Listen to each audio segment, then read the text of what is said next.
Oh, Yes. yay. Why? You guys couldn't like keep quiet for. All I hear are burps and then Nick going What is that? Are you clearing your You don't like throat? it, Chris? I am clearing my throat. I'm like a little. Why are you so upset? Because it was so easy, and then you guys blow it within the first like Oh, shut up. couple of seconds. I'm- Yeah. My throat is busting for content. Excuse me. I don't know why. Where's the trigger? I talked to you like half an hour ago, and I didn't sound like Nathan Explosion. Like I don't know why my voice true. did that. Damn. You know what? Hey, speaking of gross things that happen to your body when you get old. Yeah. I found now that when I eat spicy stuff, especially how Mhm. much I like it, Yeah. I just like get a ton of phlegm. Really? Yeah, and I gotta. Now. Yeah. Well, it'll just happen. It's not like a bad, but it's enough that I have to go and then like actually get rid of it sometimes. Mhm, mhm. Can I Sometimes tell it you? just happens while regular eating, but like it's mostly spicy. I relate to this. I relate to this in that, like, you remember I told you a while ago, like I had cut out sodas and things like that, right? Mhm. Like, when I now have, like, sometimes I'm in a situation where someone's like, "Oh, here, have a taste of my soda." Yeah. It makes my like, I don't know how else to describe this. This is very unpleasant language. It Yeah. like coagulates my saliva, so like I just feel like I've got this thick mouth of like, Ugh, I gotta get rid of this. that's I weird. gotta get. I think It's it's because fucking it's weird. too sugary. Like I'm Oh, not used to eating something with that much. got It's it. just sugar. You know what I mean? Yeah. Because I've talked being about older. like I've cut out soda a long time ago, except now it's just like unless it's part of a like a cocktail, and even then most of the time it's like zero sugar shit. Yep. Or I mean Baja Blast is the only exception, and even then that's like a seasonal thing, Yes. not that often. And when we had it, like Yeah. yesterday, I was fine. Like, Yeah. and I think that's because, again, I agree with you. Like, Yeah. the times I do have a cola is if it's with like a liquor or Yeah. rum or something. Plus it was zero Like, sugar, so Plus, it was also zero sugar. So I Yeah. think that's what the problem is. No more sugar for me, boys. Sorry. Whoa. That's. you might have to be careful about that. That's gonna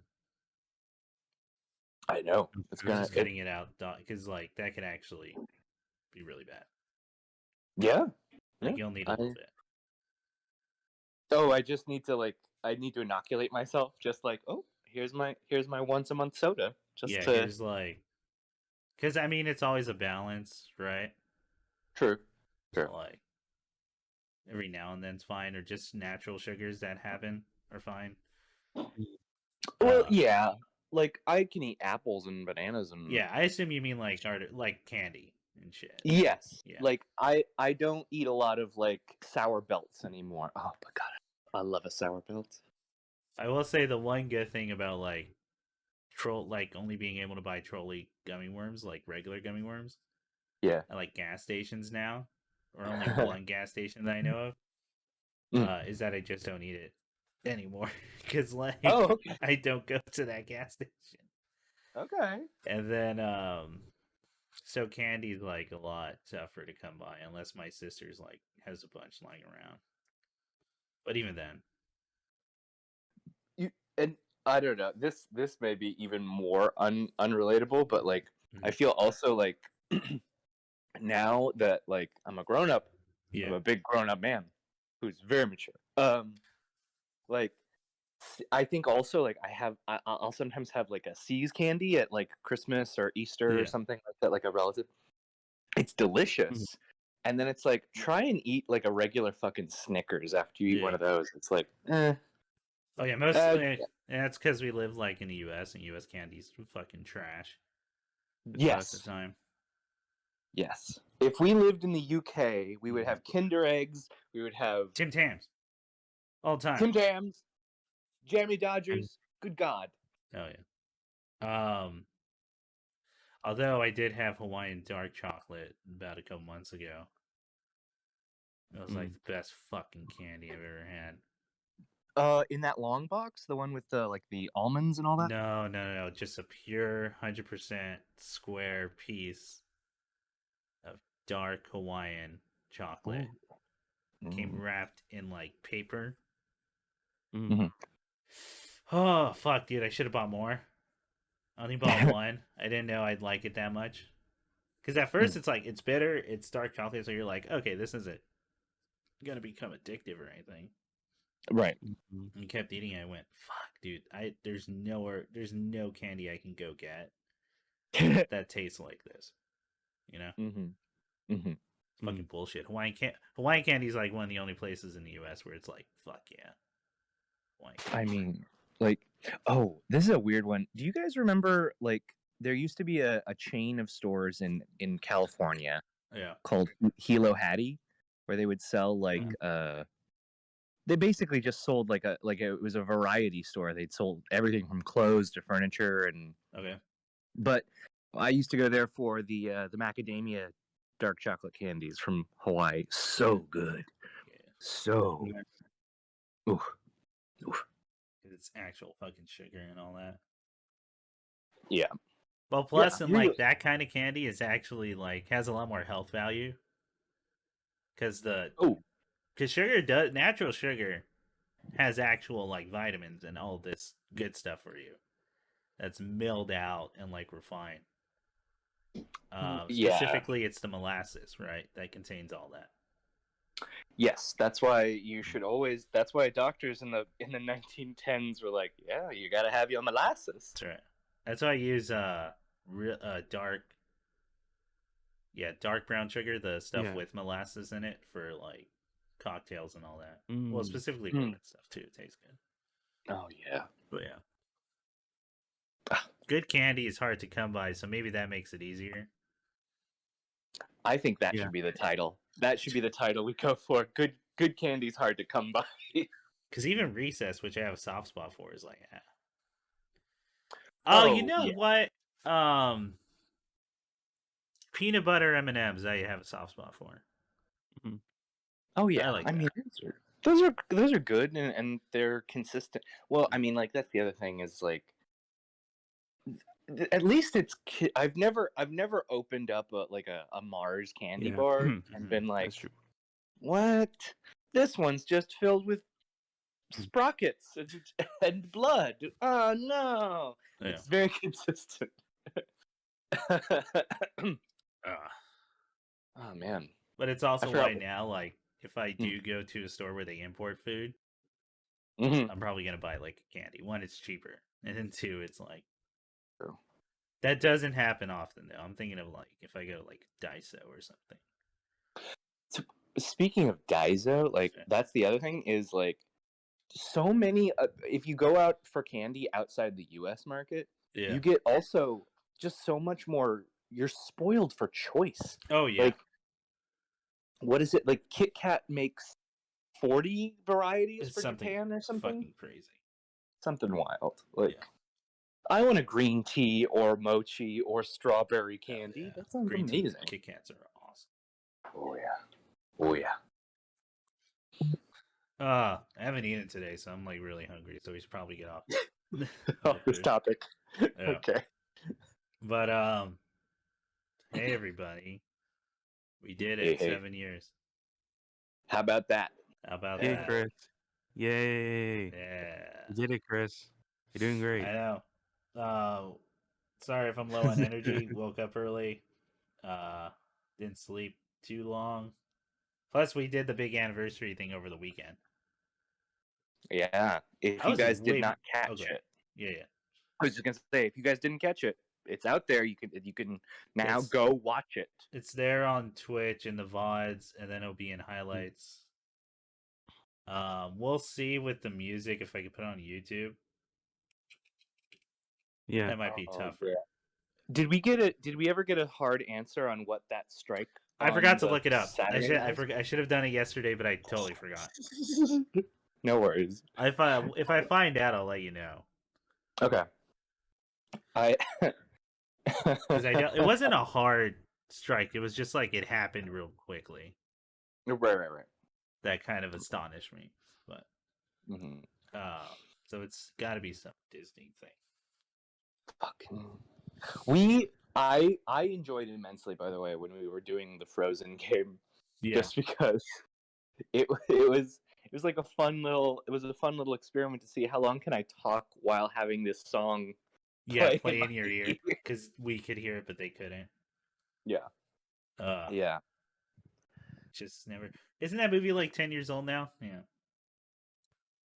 Frozen 1? Really? 2012? Maybe. Holy crap! If it is. No, not yet. 9 years old. 9 years old. Jeez. It'll be, well, it's gonna be 9 in November. Oh, okay. I mean, that's fucked up. Isn't it? That's a little fucked up, guys. Like, because it's stuff that came out after our time of being super into Disney. Yes. Mm-hmm. Although I remember they would play that shit in the lobby of my dorm. Really? Oh man. I mean, sorry, go ahead. I was just to say my exposure to it was I was already working with like in education and shit, so like I heard little kids just like playing it all the time. Yeah. Like, by the time I was mentoring kids, it was Roblox and Undertale. Like. Oh sure. So. Oh sure. Which was like, at the time it's fine. I didn't know about the video game thing for Roblox until way later, but I didn't know none of the kids I was working with, at least I knew of, were making Roblox shit. Except playing the games or making characters. I will. Funny story. I don't know. God, I don't know how old that student would be at this time, but she was making, one of the students I was working with, she was making a character on Roblox. Mm-hmm. And she was making a girl version of Link. And she told me, like, oh, I'm making a girl version of Link. I thought it'd be cool. Cool. And I was like, hey, that's cool, man. Have you ever heard of the character Linkle? And then she went, who's that? And I went, well, that is the girl Link that they put out for this game called Hyrule Warriors. Mm-hmm. That came out a few years ago. And then she looked it up, and I thought, oh man, she's gonna get excited. Hopefully she'll be like, yeah, look, we can take inspirations from this and make stuff out of that. Right. And she looked at it, and she was scrolling through the photos, and she goes, oh, okay. And then I watched her delete her character. Oh no! She was like, oh, it's been done. Yeah, still. I don't do reboots. She seemed so dejected, and I felt so bad. Well, better than her finding out, like, and everyone being like, "Oh, it's Twintail." I don't know. I think I would have rather her finish the thing and go, "Okay, my character is different enough." Yeah, right. That's not the same thing. Yeah, she's not, because now she can at least say, "Oh, yeah, this was something I totally made up." Yeah. And then after the fact, it's like, "Yeah, look, they're not even the same height or haircut or whatever it is." Yeah. It's way too late to fix that shit, by the way. I don't even know how to get in contact with any of those students, because that'd be weird. That'd be, yeah. Fair enough.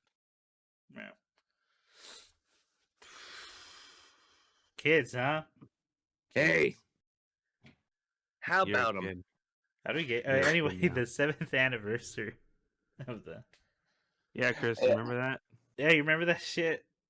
Remember? That's what you do with an anniversary, right? You just sit and say, "Hey, remember when we did that? Remember when we did this thing? Remember? Oh fuck. Okay. Who wants to just talk about their months first? I'm fucking. I'm running on empty here. What's? Because I can think of like maybe 2 or 3 things I got, but I want to extend the floor to y'all. All right. Let's see. Shit. I just wanted to. I want to ask first. Have I already talked about like the Ty West horror movie that I went to see? Did I see it on the show, or I don't know if we talked about it? Like I don't know. What was the movie? Pearl, the movie Pearl. I feel like and I mentioned it, but I don't remember anything, so we can talk. We can talk about it. All right, I'm ready to dig into that movie. I've actually I'll been just hearing good things about it. I enjoyed it. I enjoyed it a lot. Yeah. I know my sister was skeptical because she said, because isn't it a sequel to a movie that recently came out too? Well, yeah. So I'll give you all a little background on it. I got really invested because I've got a friend of mine who's like I got a new horror friend, guys. Yeah. And they were like, "Hey, do you want to watch this movie?" And I was like, "Yes, I do. Yeah. Yes, I do."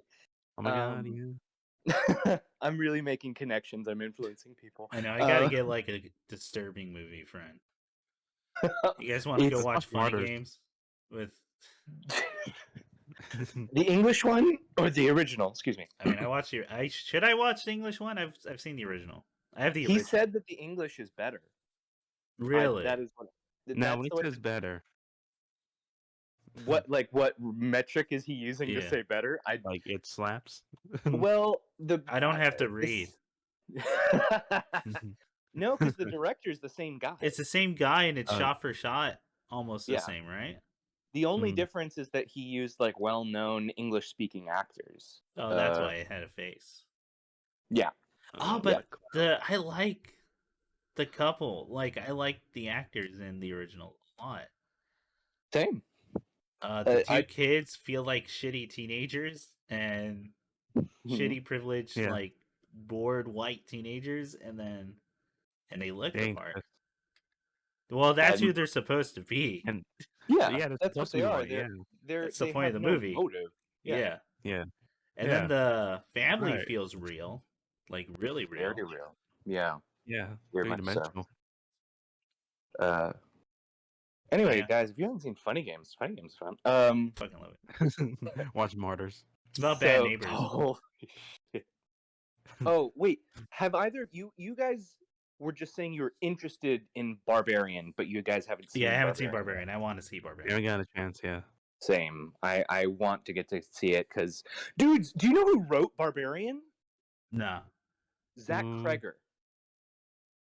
What's that? That sounds familiar. Hang on. Whitest kids you know, Zach Kreger. Oh, shut up. Really?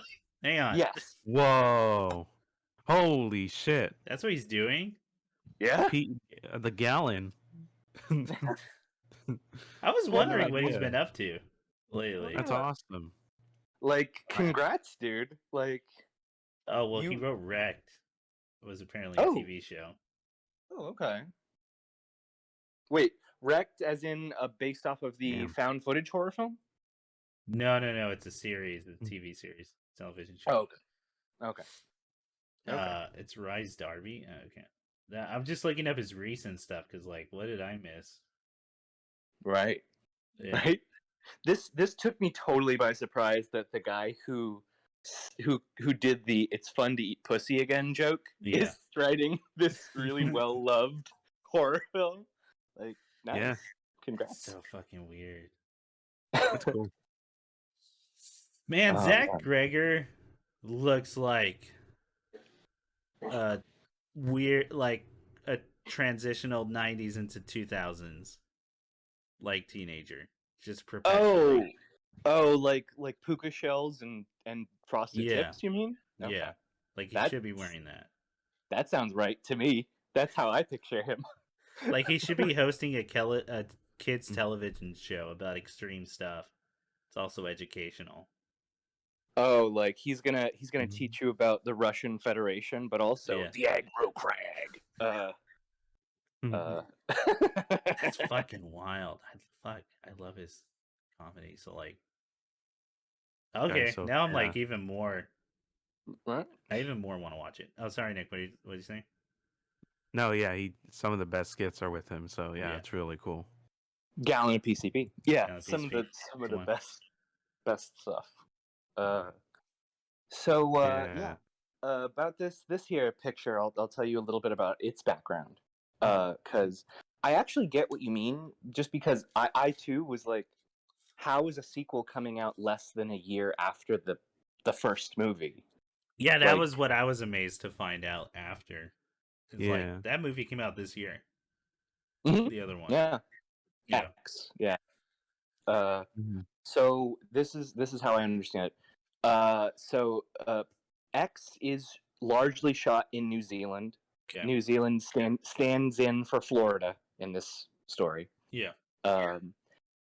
And so Ty West and Kid Cudi and the rest of the cast are in New Zealand.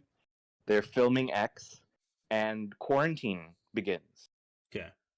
And they then it was delayed. Yeah, it was delayed. And so they talk to A24, and they're like, "Hey, we've already, listen, this is kind of wild. We've already built all these sets. What do you think about just letting us write another script now and doing another movie with all the sets we've got anyway?" And A24 greenlit Pearl just as basically like a cost saving measure. Basically, like, we did build a lot of sets. Go ahead and use them for another movie, and then we'll work on a script. And so Pearl is written by both Ty West and Mia Goth, who plays Pearl. Okay. Whereas I believe the first one was written with Ty West and Kid Cudi as the executive producer. That's so weird. That's so weird. Yeah. Is X good? Yeah. It is. It is good. Fucking weird. So is Kid Cudi good? at writing? He's like one of the most likable characters in the movie. Okay, not only that, but I mean as a writer. Because Kid Cudi has charisma, obviously. He's got charisma. Yeah. He has... Oh, go ahead. I'd say Kid Cudi is in some of my favorite songs, and he has one of the worst albums I ever heard in my life.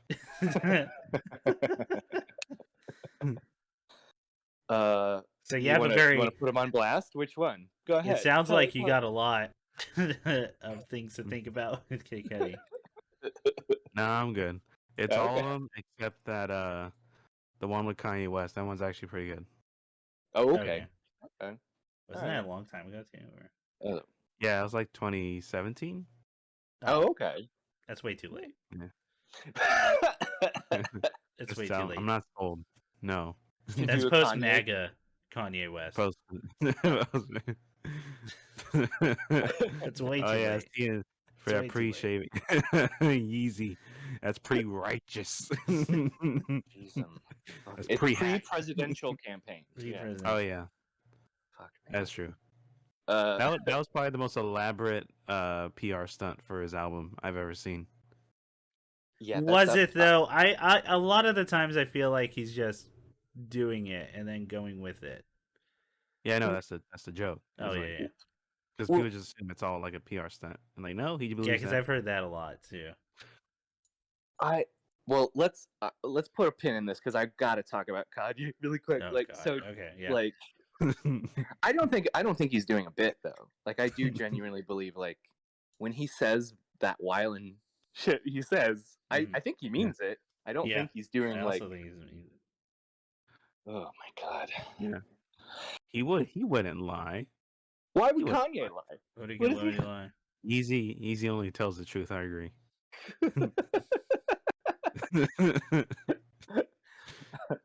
I think I'm sorry. That's fine. You have to respect someone a little bit to try and lie to them. He doesn't give a shit about you. He'll just say whatever. Anyway. Okay, so Pearl. Yeah. Yes. So they filmed Pearl more or less back to back. They had a week off, and then Mia Goth and Ty West wrote the script. And it is so tonally different from the first movie, though. I think that's kind of the thing. X is a pastiche on grimy 70s slashers. Okay. It's very dark. It's very horny. It's very claustrophobic feeling. Yeah. Very dark. Most of the movie happens at night. But it does have some of that like Texas Chainsaw. Like, there's some really troubling things that happen in broad daylight as well. Yeah. Pearl is a pastiche on golden Hollywood musicals. That is also a horror film. Okay. So, like, the visuals that they're pulling from for Pearl, I would say, are like largely like USO tours, like women in lines dancing. Yeah. The Wizard of Oz, there's like lots of references to like the kind of Kansas and the Wizard of Oz on a farmhouse thing. And then there's also like at least 4 shots I can think of that are straight up references to Psycho. Like, okay. Yeah. So it's like got all of that incorporated into it. The short version of what the movie is Mia Goth is now playing a young version of Pearl, who was the terrifying old woman in X. Got it. Who is a perky young farm girl who dreams of joining a dance troupe and being a beautiful star. I'm going to the big city. Yes. Yeah. Genuinely though. Yes. With the big lights and the big people and the cars. Oh, and the auto cars everywhere. Yeah.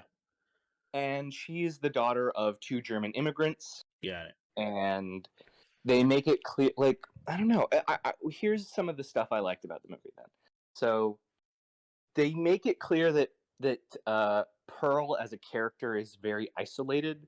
Yeah. Because the story is, again, like, X kind of took pains to draw parallels between the political instability of the 70s and the political instability of the present. Yeah. And then Pearl goes out of its way to draw parallels between people wearing masks and isolating for months and months due to quarantine against the Spanish flu, and people being isolated for months and months because of COVID. And so, like, there's lots of scenes that become laugh lines in the movie. Okay. That are like, oh, I see what you did there. Because like, as Mia Goth is going crazier, she just keeps saying, like, I don't know, I think I'm normal. I just don't know how to talk to people no more. And like, people are like, yeah, I know what that's like. Oh, no, murder. I don't murder. Oh, murder. Oh, no, I don't know about that. Maybe I should try it. Maybe I should try it. Your Honor. So the movie is ostensibly just that. It's just a series of kind of setups to her trying to become a star, break into celebrity, and get away from the drudgery of a common life. We've all heard that story a dozen times. But then it just keeps interjecting random violence because Pearl is just a fucked up person. Yeah. And then I don't know. You kind of get the idea, but the big thing I really wanted to talk about, because I think this is really impressive. Okay. So you've gone through the movie. It's surprisingly restrained. It doesn't have as many kills as X does. Okay. But the kills are pretty good. And you then get this scene where Pearl is dejected. She is, just... Her husband is still in World War I, and they have no news of whether he's coming back or not. She's been rejected from this one audition she went to. Damn. She's going through it. And so you get this scene wherein she's basically going to confide in her sister-in-law, who's like the one woman who's giving her support through this movie. And I guess the actress Mia Goth wrote this monologue, and the monologue is a 10-minute scene of unbroken shot on her face, and that's it. Okay. And then it was fucking incredible. I was like blown away because it's a long time for a movie. That's a fucking long time for a movie, especially now. Yeah, especially now. Like, and so a part of it, I was like, okay, this is really going back to classic movie making, because it's like the acting is just her face. Mm-hmm. We were just looking at her face as she kind of rolls through intensifying emotion, and is like, and then she basically gives like this big long, speech about. She's basically like, yeah, I think I'm a broken person. I just have something missing, and when I don't get it, I just can't handle it. And I don't know if anybody, it was beautiful monologue. I don't know if anybody loves me. I don't know if anybody can love me. I don't know if I deserve anybody to love me. Yeah. And she's rolling. She's acting the shit out of this, guys. I think that's kind of why I want to recommend this movie so much, is her acting is just so fucking good. So it really is. Okay. So is that the biggest highlight, is the acting for that? I would say that for me, the biggest highlight is the acting. Truthfully, I think that Mia is fantastic. The people who play her parents are fantastic. Oh, cool. She's taking care of two 60 to 70-year-old, predominantly German-speaking old people who just don't get this Yankee culture, don't get why young people want to be this way. Yeah. Yeah, it's great acting overall. I'd say kind that's of no fun German. Oh yeah, no. Why have you not shaven the pigs, or something like that? Yeah. And just it's a really weird scene. Also, you get a reference to here's another Psycho reference you get is there's I'm going to use vague language so I don't spoil everything, but you have this scene wherein two people are in that kind of Tarantino, the tension is building. The tension is building. We know something's not right. Yeah. But I have to go home now. Okay. Well, I'll talk to you tomorrow then. And then the shooting, I think, is also kind of exceptional. One pull shot from the front door. Person one exits. Keep pulling along the road to watch them walk down the dirt path. Keep pulling. Mia Goth is now walking behind you. Okay. Keep pulling, constant pace. Don't move. Yeah. She looks behind her. Oh no, the camera's moving a little bit faster now. Oh, why does Mia have an axe? Oh no. But the camera's not moving faster. It's so fucking good.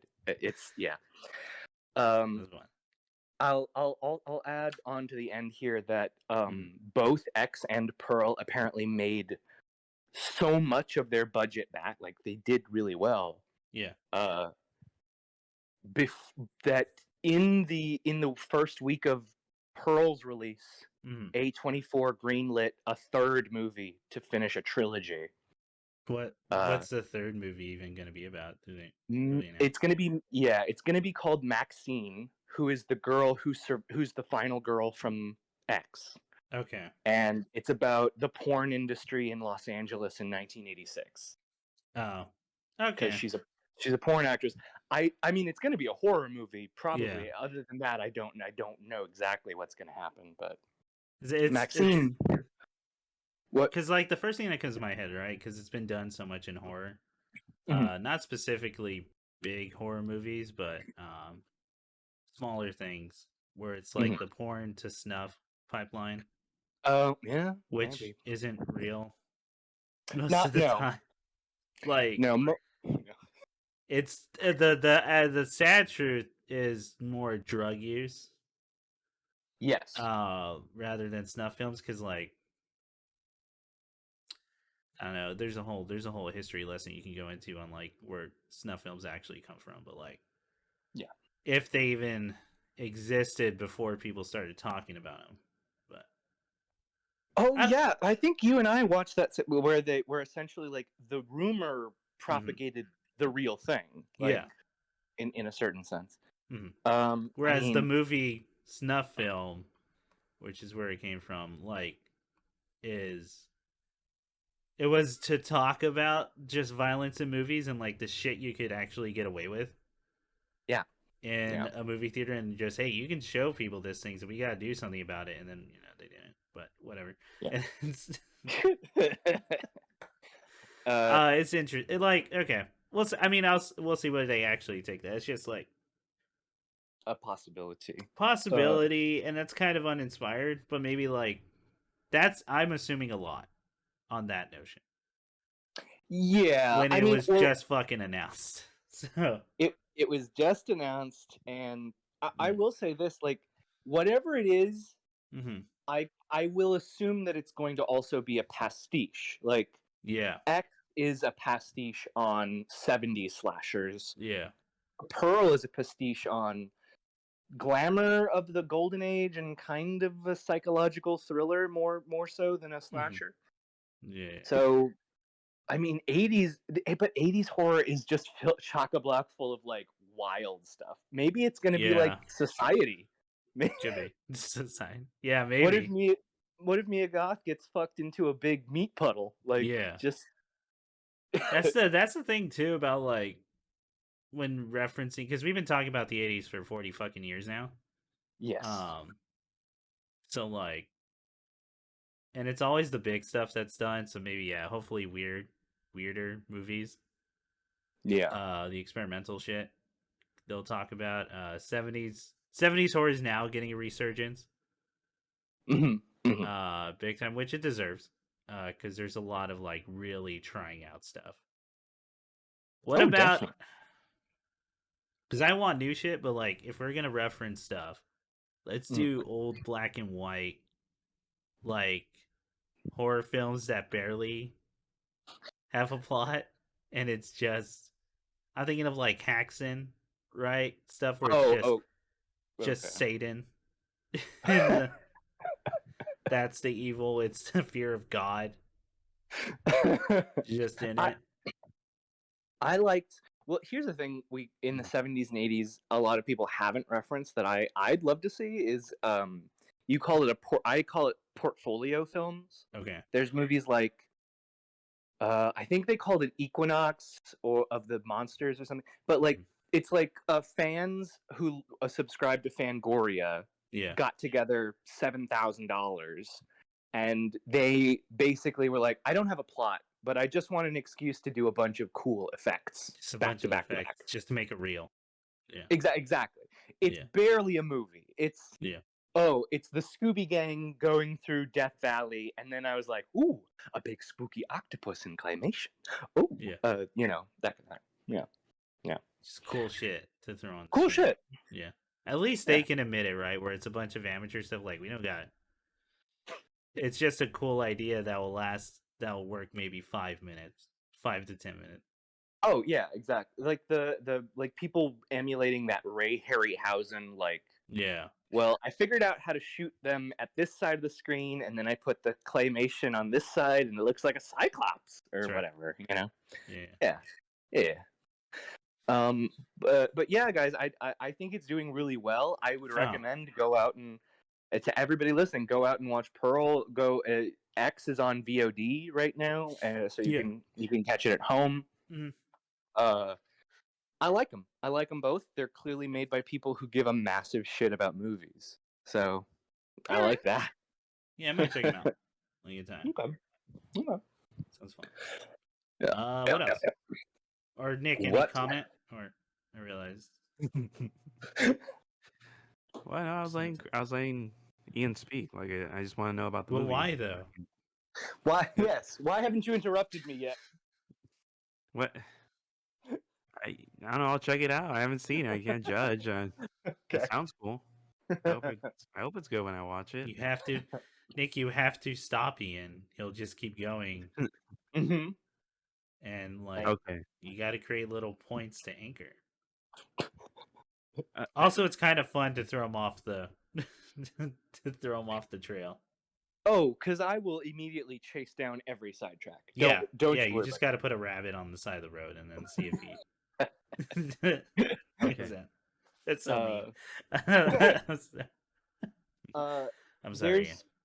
There's a show that I realize we haven't talked about on the podcast at all. That I'd like to a little bit, if we can. It came out a while ago, guys. I'm sorry we haven't talked about it, but I came back to it again.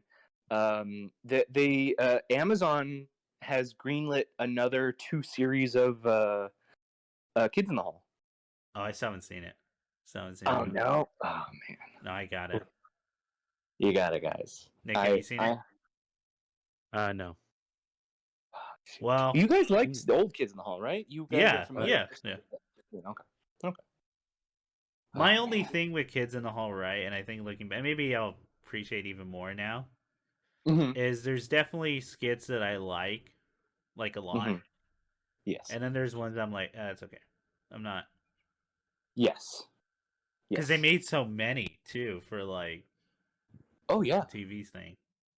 They were cranking out like, I think that's because they were doing CBC. They were doing 20 episodes a season. Something like. And it's a lot. It's like how many sketches per episode. Exactly. Yeah. Exactly. So there's ones that I remember that I like a lot. I mean, everyone remembers Head Crusher, but like I think it's like Modern Day Hero or something. The one about it's a dude in the phone booth. He's just doing a monologue. It involves a slushy, I think. And then there's the one in the gorilla suit where he comes out of it and he does a monologue to end it that way. I love that bit. I love that shit too. Like, but yeah. So they're greenlighting new ones. They're greenlighting new ones. Good front. Things worth noting about the new show is one, season is only 8 episodes, so you don't have to worry about the fatigue. It's still not 100. It's still not. Sorry, guys, but I would say that like at least their batting average is improved dramatically, just by the simple fact of not having as many. Exactly. Yeah. Exactly. They have time to polish and work on. Like I can tell there are sketches in there that I was like, this is a kind of funny idea, but you've clearly thought about this so much that it's become a very funny like. Gotcha. Yeah. Okay. I'll tell you what the first and the last is. I think those are good. Those are worth mentioning just to kind of set it up. The show really tests its viewers with the first sketch it has. Yeah, I think you mentioned it on one of these episodes. The one where they're just naked jumping up and down. They're just nude 60-year-old men like, we didn't rob a bank. Very good. Very, very funny. Very much. Well, if you want to watch this show now, I guess you've earned it. The last sketch they did, I really thought was funny, which is it's the five of the kids in the hall in like a laboratory with like a 20-something locked in a cage in a diaper that they're prodding with a thing. Yeah. Like, we have to make more content for young people. What do they want? Amazon wants us cutting edge. And they're like, here's what we're gonna do. Kids love melodrama. So one, no more jokes, and two, we're gonna just do cliffhangers. It's all cliffhangers from now on. Kevin, you have AIDS, and you're poisoned. What? And we're not telling you what happens until next year when we get greenlit. That sounds like the opposite of comedy. It is! Children love it! And that's how they end the show. Sick. Good stuff. Nice. Good stuff. Yeah, maybe. I mean, like, that's how... What? So, like, all those teenage dramas, well, where it's old people playing teenagers, like CW dramas and shit. Yes. Yo, should I go watch Riverdale now that it's over? No, dude. I was put in a position to watch a full episode of Riverdale when I came home for Sunday. Yeah. Actually, you know what? I'm going to talk about that now. Okay, go for it. We'll talk about Riverdale. I heard after that first season, that's the stuff to watch. This show is butt fuck crazy. Oh yeah, I've had shit explain. I've seen stuff. I've seen the rocket on top of the school where the dude's dressed up as fucking what's his name? The Daredevil. Evil Knievel? Evil Knievel. Because he's gonna shoot into space. Fuck me. On a rocket. Okay, guys. So, I gotta be honest. I have two different people in my life who watched Riverdale as it was in progress. Uh-huh. And I only have one, I think, but yeah. I think I think I know who it is. And when they would occasionally like drop, oh yeah, this happened to Archie last week, or this happened to Betty, I was like, is that a joke? You're joking, right? Like they wouldn't do that on TV. Yeah. Why would they do that? Mm-hmm. So, guys, this is just gonna be a 5-minute shit talk about that episode of Riverdale you saw. I had to watch. Stream. Dude. Oh my god. So the episode I watched, I believe, was from the beginning of season 4, which is kind of near the middle. Yeah. So here's what happened. Zach and/or Cody comes into the room, and do I even know which one it is? I think isn't it Cody? I think it's Cody. Okay. Yeah. Yeah. Jughead, you mean the Jughead. Yeah. Jughead and his girlfriend Betty come into this room and start quoting traditional literature and accuse people of murder. And that's how you start the scene. Hell yeah. That's how you start the scene. And I couldn't... Here's the thing about... I don't know if this is a regular affect of Jughead in the show. Yeah. Because I've only seen so much. But, like, he quotes, like, 7 different basic reader novels. You know what I mean? Like...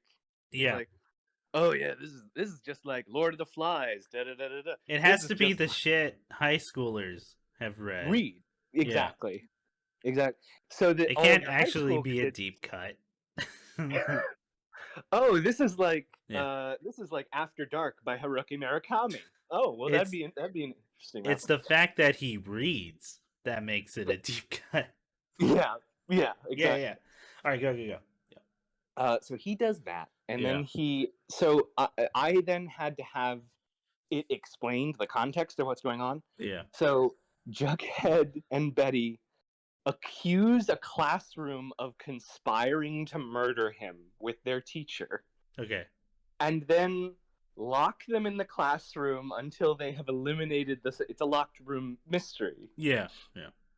And they then announce, yes, just like in fucking Edgar Allan Poe's Murder in the Rouge Morgue, this shall be a locked room mystery. It's... Boy. And they... Does at any point he just goes, call me Ishmael, and it's like a big thing? Dude, that would be keeping within the tone of the show. Yeah. Absolutely. There's literally a scene where he punches the teacher in the face. Hell yeah. And says, I have the conch now. Which is... What? Not contextually referenced. Like, unless you know what that means, it seems like a random... Anyway. Is he arrested? Or so, like... Because now my question is that the teacher? Is the teacher the murderer? Or like... No, but or Jughead just allowed to deck out? A faculty member. Yeah, and have no consequences. Yeah. That's right. So you then get basically a whole episode, as I understand it, being explained to me while I watched. Because you're getting Archie doing basically the detective solving the crime speech. That's the whole episode. Jughead solving the crime speech. Yeah. He's your motive was da-da-da, and then you slipped through this room and you did this and that. I learned then that like all the clips that they're showing you are from season 3, and they are basically recontextualizing all of season 3 to say they tried to murder me, but they failed because season 3 apparently halfway through season 3, Jughead is murdered by poisoning and is dead for the rest of season 3 for whatever reason. Until season 4, where he's suddenly fine, and they were like, "Oh no, we really want him to come back." Yeah. And it's just such a fucking bananas piece of TV. So we watched that, and then we watched like a little bit of season 6, which is, I believe, the last season. Yeah. And it's just like fucking like we have to raise the dead, and Sabrina's going to hell to to like fuck the devil into giving us our friend back. It's such a fucking and like half of the girls in the show, I guess, are witches now. Yeah, like, I heard that bit. It's weird. You're weird if you watch it. You're weird. You're weird. You're a weirdo. I saw the shot where they're all dressed up like in fucking Eva school uniforms. Oh my god. Oh my Jesus fucking. Of course they did that. Why wouldn't they do that? Oh my I heard god. Okay, shout out to Super Eyepatch Wolf's Twitter where he updates Riverdale as he watches it. And he also has a great Riverdale video. Okay. I think the serial killer count is like near 20. Of course. In Riverdale, there's almost 20 serial killers that have been present in Riverdale in these teenagers' lives. Well, and the thing that's a trip is like, I guess at least season 1 and 2, are kind of a pastiche on Twin Peaks. Like, there's a bunch of Twin Peak references to like some kind of supernatural killer lurking in the woods and pot and coffee and 50s nostalgia, sure. But like, but that's so uninspired and boring. This sounds way more fun. Like with the ghosts and with the witches and the ghosts and children just slapping teenagers. No. Children slapping adults. Children slapping adults. Yeah. You know, I think the best thing to do is you just have to think of Riverdale as straight up like a white people telenovela. Like it is. We do whatever we want. She has amnesia, and he's a ghost. And like not even a soap opera, but a okay. That makes more sense. I just love that shot of the dude in front of the rocket. Because it's supposed to be a villain monologue, too. And you're looking him up and down, and you're like, why are you wearing an Evel Knievel suit with the V cut down to, like, your belly button? Damn it, Chris. You see, that's the thing. You say some of this stuff, and I'm like, okay, I'd watch that. That sounds amazing. Yeah, that sounds right? amazing. Sounds amazing. Dude! I might. Fuck it. Like, I just like, God, that first season sounds so boring to me. And then I have the person in my life who watches it. She's like, yeah, Riverdale after season 1 is so like, I lost interest. And I'm like, everything after season 1 sounds like the most fun bonkers thing I've ever heard on television. Well, and it's also like I get. So here's the other thing. Like, and for the people listening out there, this is totally a question of taste. That just my own personal taste.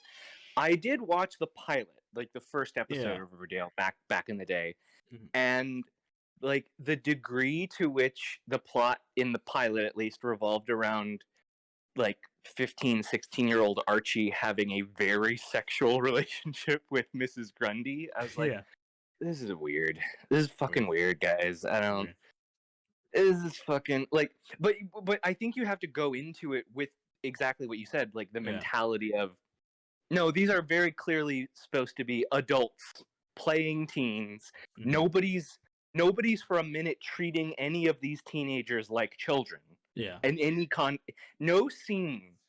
They all look too old, too. Like, like Jughead maybe, but Jughead looks like he should be in grad school, which I think that's actually the age of the actor. He's older than me, right? I think. I don't know. I think he's. I don't want to look it up. My age. I think he's about my age. Yeah. So Over the Hill. Oh yeah. Sorry, done for acting. Damn. Well, and then this is just someone editorializing, but when I was watching it, I was then told like, oh, so what's Archie actually doing in the show Riverdale? And it's like he's literally just there to take his shirt off and hang out. Yeah, like that's what he's there for. That's right. He's there. 16-year-old. Yeah. Television. I mean, when I said it on the stream, I do to a degree stand by it. Like, I think the good contingency of people who watched Sabrina, Riverdale, other Vampire Diaries. There's a handful of teens and a lot of creeps, a lot of weird, creepy people. Yeah. But I can agree with that. Fuck, I want to watch Evel Knievel so bad. I may go watch that tonight, just to see that scene at least. Hey, what's worse, the adults who are into those shows? Because now I have friends that I'm like, you're too old for that shit. You can't be. Yeah. Like, yeah. And this is coming from someone who watches cartoons because I write stuff that's for like cartoons. Yeah. But I've tried to make it very clear. I watch it in the perspective of, okay, where are kids? Like, one, I can enjoy it. Yes. Too, because I really like cartoons. I grew up like on Hanna-Barbera stuff, and like I grew up on stuff before my time. So like, same. And then would catch up and have like deep love for cartoons as a medium. But as I'm watching it now, I go, at the end of the day, it's for kids. So you have to think about that audience and think about, well, okay, you do that. Parents got to watch it too. So what are the bits that keep the parents not from just shutting off the TV and going, play outside? I can't watch this shit. No. Right. But then there's people my age who are watching like CW shows like that with teenagers.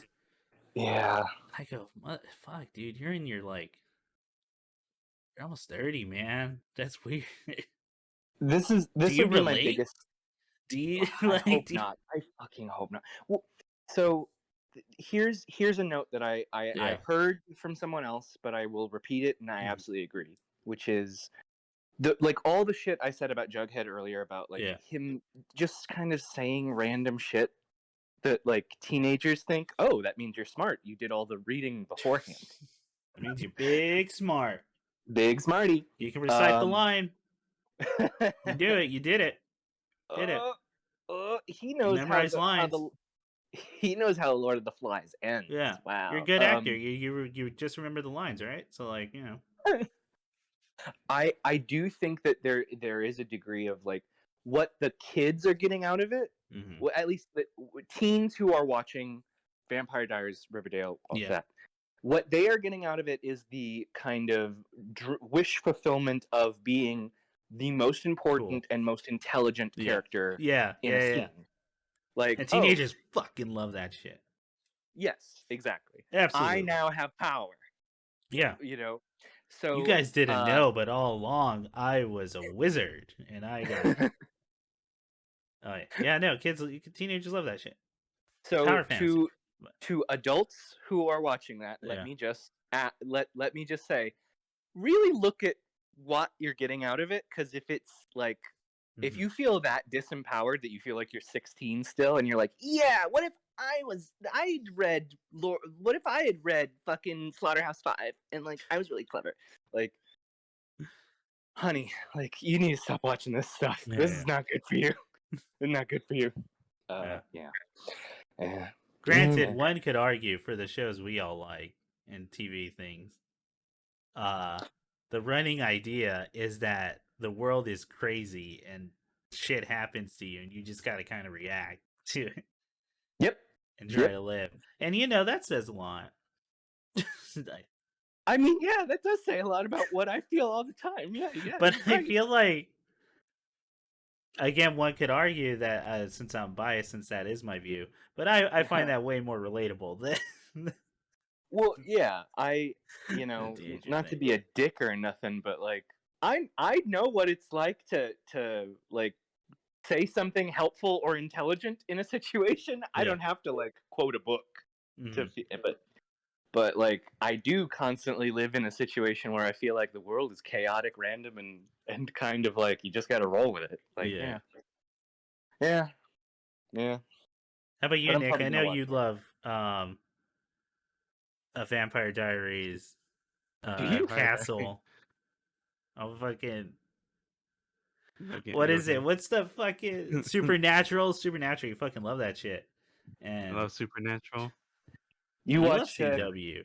What's it, Cass and Dean? Sure. I mean, why not? What am I supposed to say, Chris? Finally, I was trying to throw you a bone. I was trying to. No, the bone. What's the bone, Chris? Yes, I like that wolf sex scene. That wolf sex scene when they get on in the Was bed. there a wolf sex scene? It's Supernatural. There sure was, and wow. In which one? Wow. Supernatural? Which one? What do you mean which one? These shows are bonk. Most of them Which are one? weird. So like, I don't fucking. It could be anything. Man, even like superhero CW shows, the Flash uses lightsabers now. So like, what? Fucking yeah. Oh yeah, you haven't seen that? Nah. Fights Reverse Flash and they're running, but they're also swinging swords at each other. Nick, was that a reference to Teen Wolf? Were you talking about? Yeah, were you talking about Teen Wolf? Yes, because the joke was gonna be I can't tell the difference. Is what I was gonna say. Oh, was it? Was it? Or you watch so many of these things. They're all blending in together. You remember when Dylan O'Brien made out with Cole? It was so cool, guys. He was a wolf. Oh man. Okay, but real question, Nick, because I'm probably gonna watch Riverdale. Because I need to know. I need to know how it gets on television, right? For like, what is it, 8 seasons? It almost Seinfeld. Yeah, 8 seasons. Something crazy. Oh, Jesus. Are you gonna watch Riverdale? Am I? I mean, probably with others. I wouldn't watch it by myself. Probably be one of those dumb things to watch, but that might be a fun thing to watch together and just be like, yeah. I'm of the opinion that if you guys are gonna watch Riverdale, you really have to watch the Sabrina show too, because it's a shared continuity. Yeah, but here's the only thing that would take me over to Sabrina show. It doesn't get as crazy as Riverdale. Yeah, she like Good. yeah. Okay, cool. I told you about. I think I had mentioned it. I'll do a short list real quick, but I watched season 2 before I had to stop. But season 1 it's gonna bring you back in. Has like lots of Monster of the Weeks. Yeah. Lots of references to actual Christian mythology and demonology. Is like a lot of the building. Oh, so is it accurate though? Will I get a kick out of this? Like, I mean, like if you know the difference between Mammon and Behemoth and Asmodeus, they're named by name and they're attributed to their actual attributes of evil. Fine. That's fine. And then season 3 has the outer gods and the Lovecraftian creatures in season 3, and then there's also like a whole plot line about a witch academy where like Dorian Gray is a real character that is at the school. But does the book? Okay, hang on. Okay, ready for this? And checkmate, writers, if I got you on this, is the picture of Dorian Gray a real book in that show? Because Jughead references a bunch of classic literature that is taught in high schools, and Dorian Gray is one of them. Yes. So to both. Yes, to both. You meet a guy named Dorian Gray in that show. Yeah.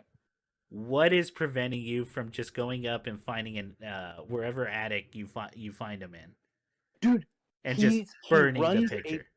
He runs a bar at the school. Don't ask where. Where?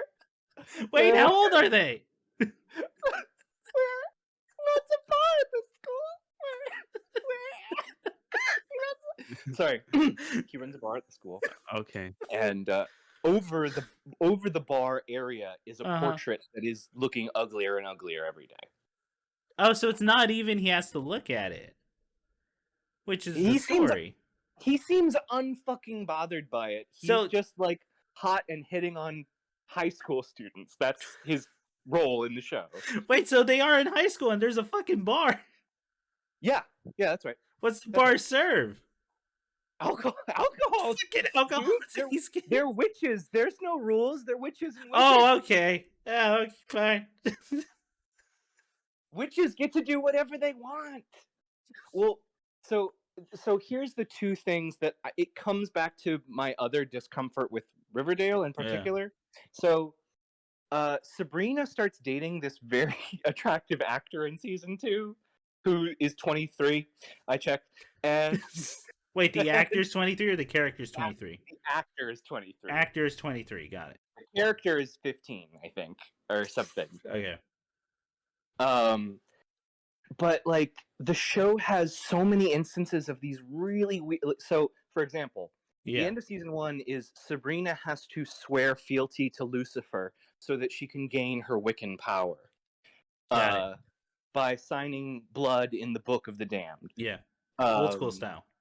Old school style. But they then like establish that Sabrina is like an Antichrist character, like her father is biologically Lucifer. Yeah. And that he has been waiting to seal the ritual of giving her power. Yeah. So like there's like a weird that's like the weird incest interest plot is not dropped through the show. Yeah. Didn't love that. The other one, the actual episode that I turned the show off and I was like, no, was her like her very handsome boyfriend who is played by an adult man. Don't worry, it's not weird.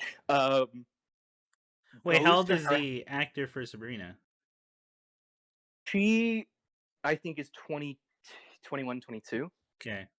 They're all in their early 20s. Got it. All the adults playing kids. Yeah. They're all adults playing kids. Yeah. So I guess that's supposed to make you feel better. But so here's the episode where I turned Sabrina off. And I was like, I don't think so. There's a plot line that involves one of the girls has to be a blood sacrifice. And so like they're like, yeah, we're going to slit your throat and kill you for the devil. Yeah. And they're like, but as a reward, you get whatever you want for the next 2 weeks. Yeah. Yeah. And it becomes just that fucking icky, wherein I don't even remember why this is. So like Sabrina like bolts up in bed, she hears like rustling in her house, and she's been like hunted by demons, so she's like, oh no, I don't like rustling in the dark.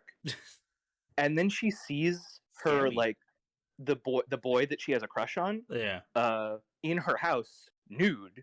Like they don't show you, but he's framed to be nude. Yeah. And he's like, oh, we're all having like a blood orgy upstairs to Hell celebrate your friend's thing. And then they show you like a bunch of the adults playing teens like cuddle puddling around her attic. And it's like, no, I've had enough. Thank you. But you know, man, I don't know. I don't know. Yeah. I don't know about that one. I don't know about that one. I love how like short-sighted these things always are with like you'll get whatever you want. Yeah. Type deal. I mean, because on the one hand, I get it, especially when for humans that you just immediately jump to that.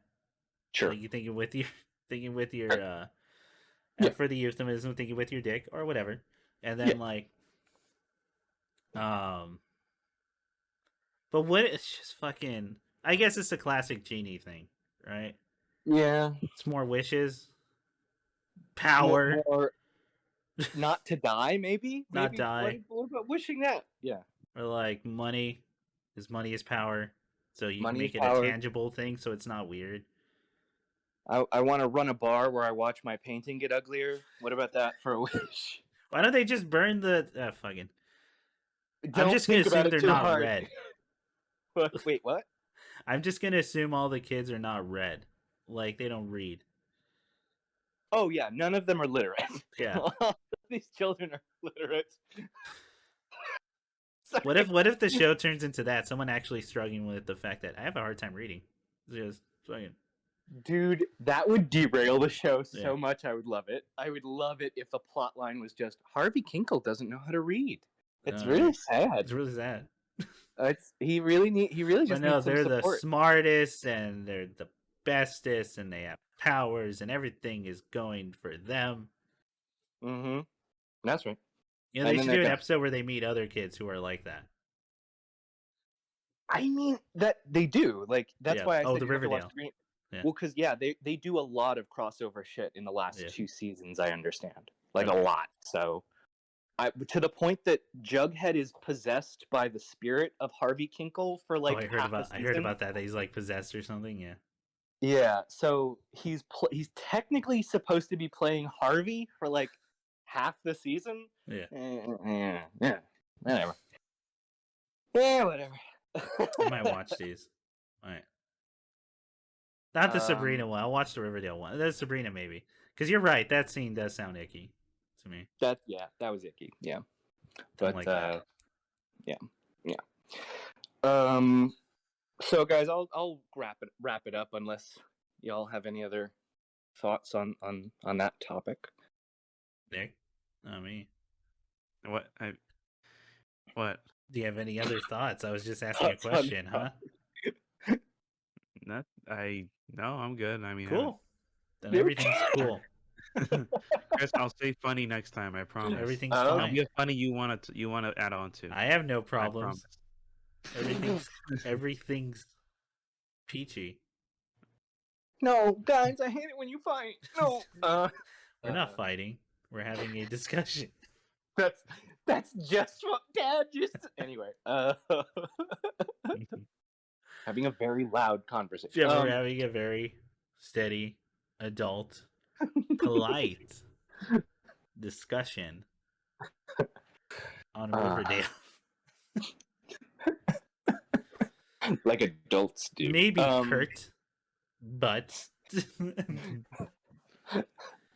but mature. As we discuss the issues.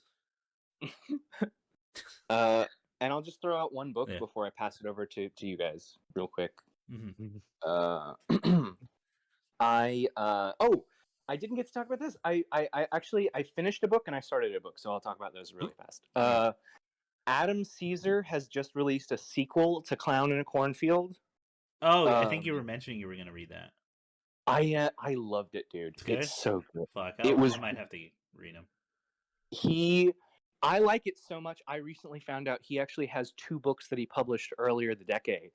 Oh, okay. I'm gonna get a copy of both of them. Nice. I'm sold on this guy. I'm sold, forward and backward. Clown in a Cornfield 2.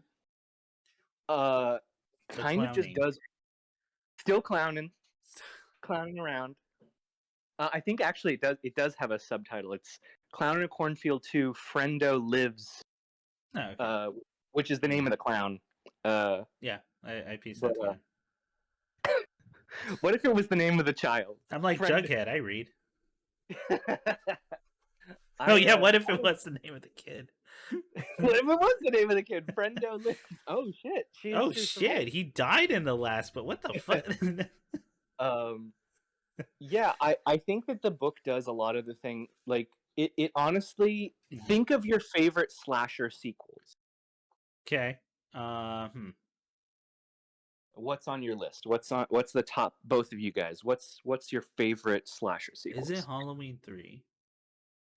That's a fucking great movie. Yeah. That's a fucking great movie. Nightmare on Elm Street 2? Maybe. Solid choice. Friday the 13th 2 is not the best out of all 10 of them. Rhyme. Oh, sorry, what? Jason H2O. Jason H2O. I was going to say Jason X. Jason Takes Manhattan. What was like? Wait, did you just slam together Friday the 13th and Halloween and do that's okay. I'd watch that. Sequels I liked. Yeah. Yeah. Sequels you like. Never. That's an interesting distinction. Sequels you liked, I want to hear about. Yes, you liked H2O. You liked it. You liked seeing who the fuck was it that was doing the reality show? That was H2O, right? Where that was Exhibit. Yeah. Yeah, it was. Yeah. Right. Yeah, that's right. Fuck. See, because I just rewatched Seed, and I was like, it's not Redman. Redman was in Chucky. What's yeah. Anyway. Yeah, Halloween H2O was really good. Okay. At least I liked it. Okay. It's because it really played off of it was of the moment. It was like a reality show. It was of the moment. It was certainly of the moment. Can't argue that. Yeah. Okay, so favorite sequels, yeah. You read the book.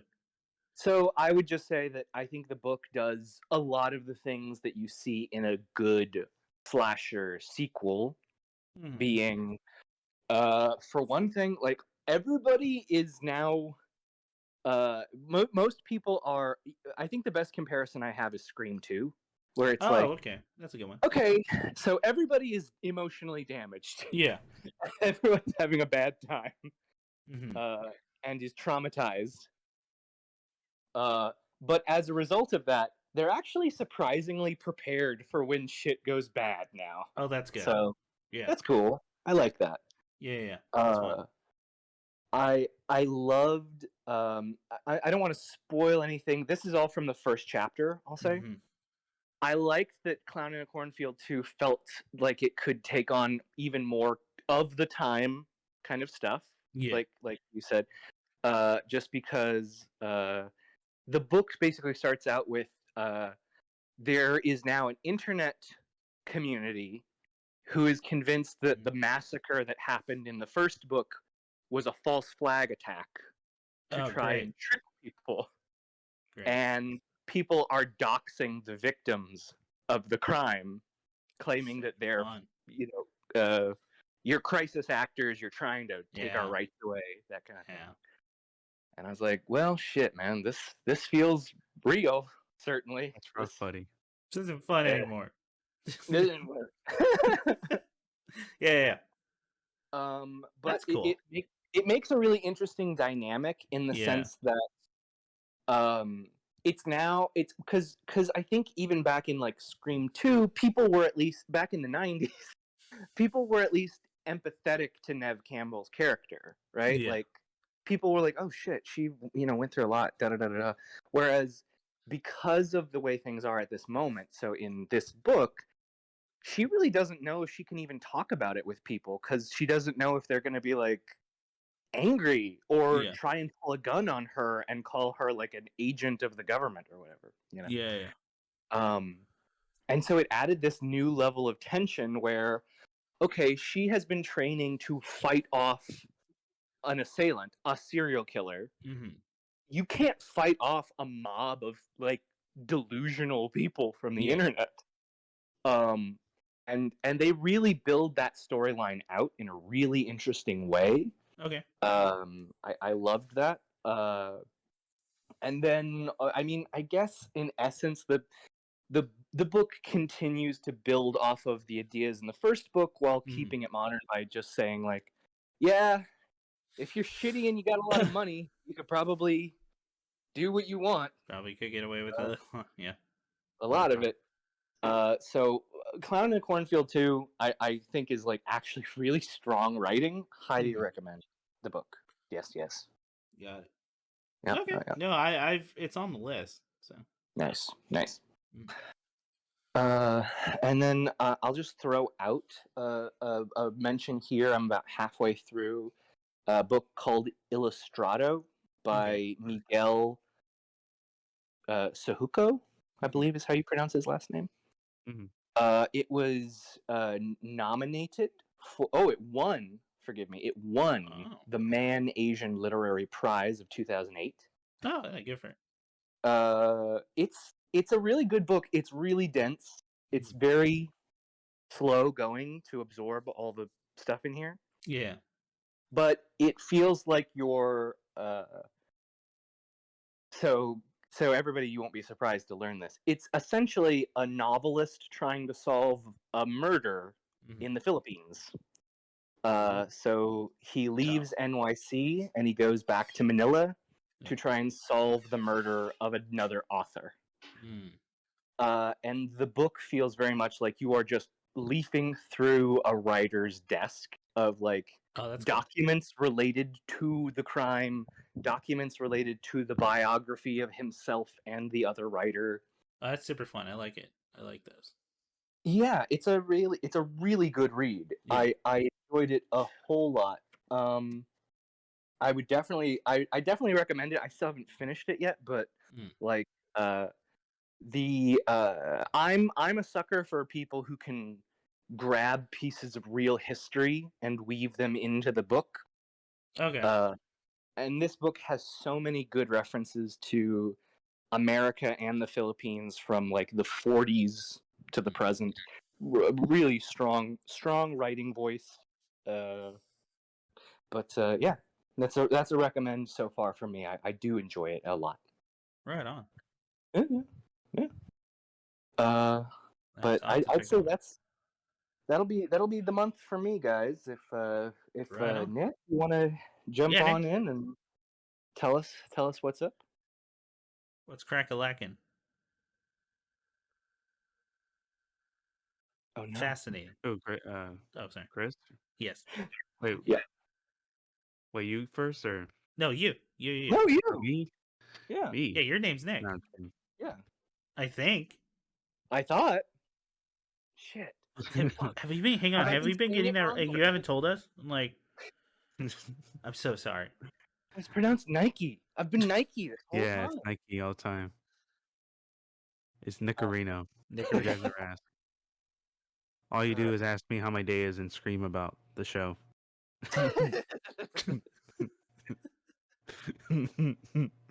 No, because I'm trying to think of because mostly my month has just been a lot of work and a lot of process and stuff like that. I'm trying to think what I have watched I haven't talked about already because I'm just going through Better Call Saul, so I'm on the end of the 3rd season. So, do you want to talk about it a little bit, like what you think about it? Yeah. Or if you don't want to, yeah, I know one me and you both watch. So. Yeah. Well, I was gonna say real quick for Better Call Saul. Yeah, it's definitely very. It's so interesting. Seeing this character that their inevitable outcome, but you become so invested that they there's always these slight moments of hope or oh, maybe he will change, but you're like, it's fucking Saul. Of course not. I want to ask because you've got to season 3. So you finished season 3? I did, yeah. Okay, so that's season 3 ends with a fire. Is that correct? Yes. Okay. It's true. Okay. So I want to ask you now, what do you think about Jimmy's older brother? What's your take on that character? Yeah, so in that case, it's so God, it's such a fascinating character, really. Everything about him, beginning to end, and seeing this decline, but also seeing the relapses and seeing all these scenes where, regardless of whether he's objectively right or wrong, he's still not mentally well and can't really function in society. Right. And it's weird because he wants to go back to before he started experiencing these paranoias. You're right. But he knows that he can't, and that he was, it's without spoiling. Yeah, everything about him is just so interesting. The last thing he says in the show, last thing he says, in that season, I feel encapsulates not only him but also Jimmy as well. Well, I kind of feel like the last thing he said. Let's talk a little bit about it. I think the last thing he says to his brother kind of gave Jimmy permission in a certain regard to stop trying, if that makes sense. Oh yeah, no one's gonna stop him. No one's gonna stop him, and so essentially, in that conversation, Jimmy has come back after basically demoralizing his brother publicly, just destroying his reputation on the record. And his response is, "You don't have to apologize. This is just what you're like, and it's a waste of your breath to feel bad about it." It's such good fucking writing. Writing's incredible. The way they paced all the separate storylines coming together is, I'm literally blown away. I love it so much. Yeah. I think that there's a line. I think you've already seen that. There's this little weedy guy played by Colin Robinson, who's invested in pharmaceutical fraud of some kind. I think, if that rings a bell. And Mike Ehrmantraut gets called out to be basically a muscle for them. Does this ring a bell? And the line that I was going to reference that I think kind of encapsulates the show is when Mike is saying, well, you need to get used to the idea that you're a criminal now. And he's like, no, I'm a good person. And he's like, I didn't say you're a bad person, but you are a criminal. Yeah. You're taking shit that doesn't belong to you. And like to some degree, he's like, he's talking about like, listen, I think that there are bad priests. I think there are honorable thieves. I think there are, what you're doing doesn't determine your character, but you need to decide what kind of person you're going to be. And, delivers it in that beautiful, harsh tone that actor has. But I think that little scene kind of sets up the idea of the show of like, well, no matter what it is you're doing, whether it's one side of the law or the other, that doesn't necessarily entirely affix your morality. You know what I mean? Like, yeah, no, that's true. Yeah, and like again, there's so much to talk about, and then like, okay, I'll keep it as vague as possible. Ian, the court scene, because I do plan on watching it. Okay. Ian, the court scene, right? Oh, the one before the fire. Yeah.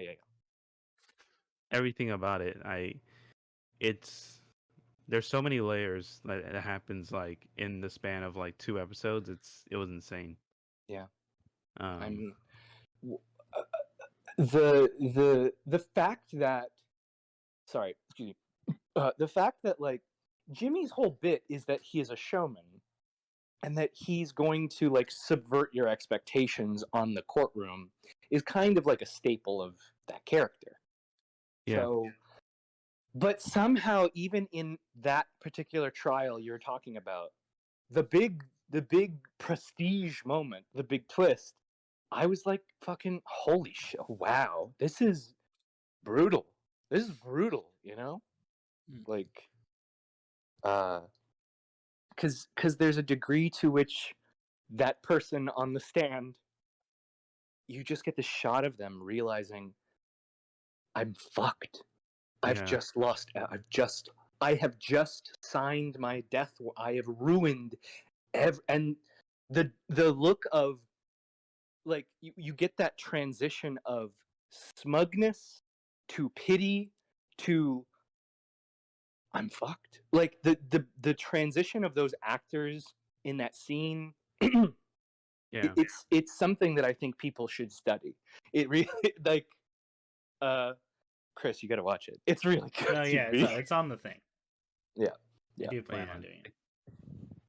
But yeah, like after that season, like they weren't kidding where each season gets so much better. Like it's wow. It really does build upon itself in this fascinating way. Yeah. Yeah. So yeah, it's been that. It's been checking out this one manga I've been I think reading for like a few. I think since we last talked, I think I just got deep enough into it that I can like now talk about it. Fighting Rooster. Oh God, I wish. Can I? If we could talk about that one. I haven't watched. I only know it exists. Is it like is that a boxing show? No, it is a manga about a rooster who fights. Oh, okay. Very straightforward. It's got one of those highly detailed faces. Oh. So it's a badass rooster. Yeah, fighting rooster. Is that what it's called? Is this a sequel to Chicken Boo? You have to tell me if it's a sequel to Chicken Boo. Fighting rooster. I wish. No, it's the most me manga I could possibly read. If that makes sense. What Fighting Rooster also makes music? Yeah. Oh. And it's like Saint Anger isn't bad, actually. Yeah. Saint Anger. Okay. You're so upset even by the idea that someone would say that. Yeah, then I'm like, no, he wouldn't say that. So that's stupid. Not realistic. Who would say that? No, it's been checking out Blue Giant. Blue Giant's is a manga about the jazz scene in Sendai. And that is a you thing, and it's a manga. You say it's a manga. One of the mangoes. Oh, it's gonna be great. So it's sorry. Go ahead. No, it's cool. I was just gonna say real quick, so we can talk about the show, right? That one I think you guys would actually like, because it's literally about the transition of from high school, finding that passion, being in that sort of position of like, oh, where do you want to pursue with it? Like, what do you want to do with it if music is your calling? Right. And it's So there's like the real life context, and then there's like the in the story context. Because the real life context is that like Sendai City was known for the longest time for these giant jazz festivals, essentially like streets down of bars and like outdoor venues, and even like busking of jazz like scenes, and it would just be like huge festivals. So it's pretty much set in this scene. Okay. And it's pretty much about following this one kid, from in high school, about to transition to college. So he's about to die. Pretty much. As I've learned from Japanese media. Were you telling me about Haiku on the record? Was that the one? Yeah, it's all they told the internet about that episode. Our sister described to us. You show us the panel? No, I haven't seen. I haven't seen the panel. I just put it in Discord for Ian because I can't exit out. Yes, I got it. Don't worry. Yeah. Okay. Wait, no, it's. Oh, go ahead. Oh, go ahead. Right, okay, I was gonna say, for those who don't know, I think we've talked about this plenty of times. The trope is that once you leave high school in Japan, you might as well be old and dead. You're either old and dead. Like it always happens. More recent case, Persona 5, everyone describes Kawakami as this old lady. And she's like 24 for a high school teacher or something. Oh my god. So in Haikyuu, old maid. In Haikyuu, as it was described to me, there was because I had always talked about this, and my sister, like, that never clicked for her until the show, where one of the teammates is graduating, and then once he graduates, and everyone's acting like he's going to die, like he has cancer or something, right? And the episode ends with him leaving and his face showing up in the sky, looking back like he's a fucking ghost who ascended to heaven. Sent to heaven. He was sent to save us. Yeah, because he's dead. He's not in high school anymore. He's not plot useful anymore. Yeah, he's dead to us. He is functionally dead. He once existed, but no more. All right. Well, if I find it, I'll definitely put in. But that is pretty much it. It's pretty insane. Okay. But Haikyuu's like the worst of that too, apparently. Of like, if you graduate, you're just dead. You just die. You just die. You're nothing. Just die. What? Has anyone ever made? Oh, sorry. Anymore? Go ahead. Yeah. Sorry. Go ahead again. You're not 17 anymore? Disgusting. Ugh. You may as well have died. There should be a one-shot horror manga. I feel like this idea is too obvious to me that like no one's done it. Where the horror is as soon as they graduate, just swaths of high schoolers killed. Oh yeah, you could definitely do that. Yeah. I think you could do that. That's a little Logan's Run, but you could tweak it. You could make or just like into a mulcher, get that like you're part of the machine now type shit. Choose okay. Yeah. Okay. Into a grinder. Like that Simpsons Treehouse Horror where it's just a giant blender. Yeah. And hey, that's the most Chris thing ever, bringing it back to Simpsons. So hey. Bring it back. All right, so Blue Giant is about this kid who's going to die. Graduate. So he's gonna graduate, and it's pretty much just following like his sort of journey of like doing small bars and then meeting these new people and seeing like other talented or like other hardworking musicians in other disciplines. There's like, how to describe it? There's always this thing of like the talent or hard work, right? Whereas people like they do point out this misconception of like, oh, he must be so talented, where really he just had more mileage than most people. Yeah. Because at best some things are easier or you're more like at best, yeah, some things or some parts of the process are easier for you, but that's kind of it. At the end of the day, there's still like the mileage you have to put in. Yeah. Regardless of how intuitive any of it is. There's always work. There's always work to be done. There's always a work. Yeah, and then they do a great scene where it's literally he goes into a jazz bar for the first time, does this super awesome cool solo he thinks is amazing in his head. Hell yeah. And he's and these patrons are staring at him like, what the fuck's wrong with this kid? And some of them just started walking away like it's like, yeah, it's kind of up his own ass. Oh yeah. So like I have experience with that. No, sorry. Yeah. So yeah, my guitar solos were great. They're genius. They're genius. Everyone loved it. Done a slow guitar solo. It's funny because you say it, but in your brain you know it's not true. He was saying it, I was thinking it. I was thinking it, but it's not what I thought it would be. No, yeah, but there is a great sort of arc with him of like essentially being forced like out of his own mind and like out of his own head for music.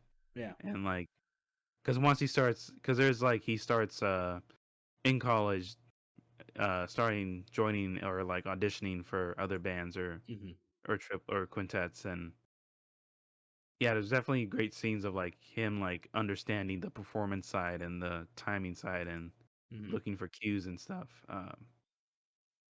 which I do like. I do like how it's more grounded. It's not like the other ones where it's like, oh, if he doesn't hit a wrong note or a sour note, he's a genius. Like, no, that's not what it's about. It's about you and what you take from it and what your personal thing to it. So that's why I really like it. And also, I kind of want to bring it up because it did get announced for an anime adaptation. So I'm looking forward to that later this year. Right now. Yeah, and apparently there's a lot of material. There's like, see how many kids like jazz. 20 volumes. Jazz. No. These young Gen Zers, they love Cole Porter. John Coltrane. They love John Coltrane. They love him. Oh, it is okay. The manga did end. Yeah, it ends. Blue Giant Supreme ended. Blue Giant Explorer. Whatever that is. That's the sequel. Like, yeah. But Blue Giant Explorer. What's going on? I'm interested in what you've mentioned just because I know what it is you're talking about, like this idea of so to make a comparison, you know, like that anime Food Wars? Yeah. Like I like it. It's a cool place to actually pick up some ideas for cooking. Yeah. But it's a fun just turn the volume down when you have people over. Yeah, defo. But that show does kind of depict the idea of becoming a chef as like a series of linear moves that you have to learn. Yeah. And then you've done it. You know what I'm talking about? Whereas it sounds like Blue Giant reflects more so like the artistic process is about like just stripping down and figuring things out and repetition. It's not just well, I've learned this thing and now I do the thing. Yeah.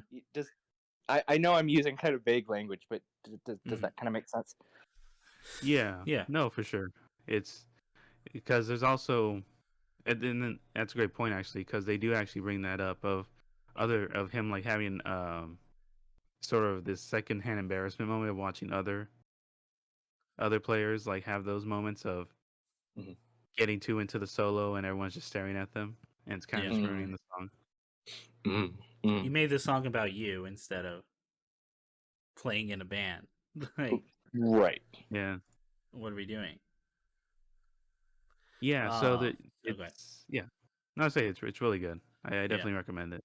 Yeah. I mean, you have talked about that before because as someone who's also played in a band, you could be a good musician, just a horrible in a band. Oh yeah. Yeah. Absolutely. I've seen it. I've seen it in person. I've talked about it with people before who have also played in bands. Like, yeah, playing in a band is like working.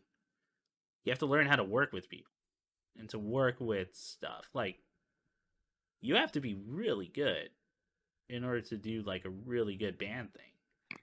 And presumably, if you're in a band, you have to be at least somewhat competent at things you're not doing directly. Yeah. You like if you're playing, I don't know, if you're playing bass and guitar and drums, like even if you're just the bassist, you have to know like, oh, that's not right, and be able to like synchronize is that kind of thing. Yeah. That's how I found out too that I'm better band player than I am a solo player. Just straight up. No question about that. But it's different skills, man. It really is. And a lot less for band. You would find out. Right. Egos and such. But yeah, man. That sounds cool. It sounds like a cool series I can get into. Yeah, I do like that it's definitely more laid back in story, but still like really interesting because if you're hooked on that idea of like the process and seeing like right. I mean, it's the creation of art. Creation. I the genius. No, part of the process. It's the Cinnabon with the icing. The icing with the cup of icing. With a cup of a. You know, you can buy one. You can buy a cup of frosted icing for Cinnabon. You just buy it by itself. Like Ian, I've told you this story where I went to the mall for the first time, like last holiday season, just to get something. I didn't tell you. Me and Nick passed by a Cinnabon because we hadn't seen one in so long. Sure. And you could buy a cup of frosting or icing. Good lord! Comes in a serving cup for like water. Like a ramekin, yeah. Hey, you want to take this home? It's none of my business what you want to do with it. Hey, I'm come judging. on. You pay me the money, I give you the things. Oh man, Jesus Christ!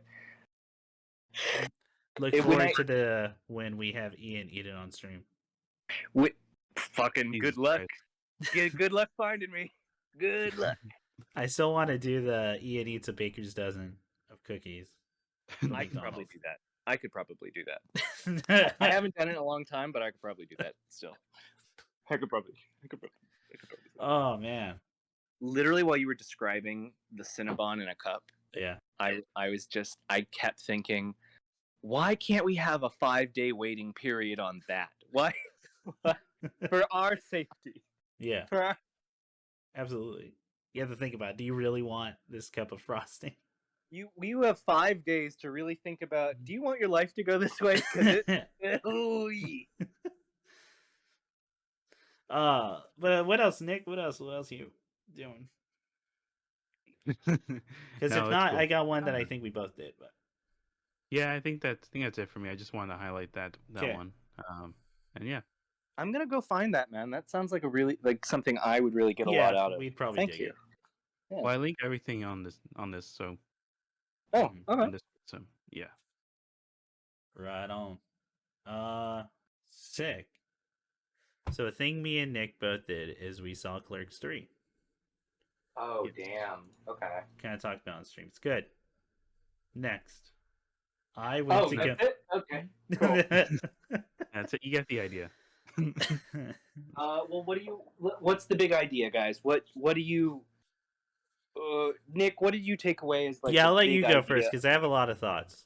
Yeah. I also really loves that series. Yeah.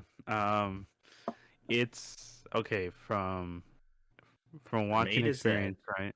Yeah. A to Z, right? A to Z. It was definitely it definitely took a while to sort of like everyone to get back into the motions. I felt Okay. because there is definitely this feeling of like how long it's been and sort of like seeing everything again for the third time, and then just figuring out what's the direction, and just seeing all these actors in like this weird meta sense of like they are these characters essentially in a way, and from a watching experience it was really good. It was definitely very nostalgic, and definitely a lot of more closure than I thought there would be. Okay.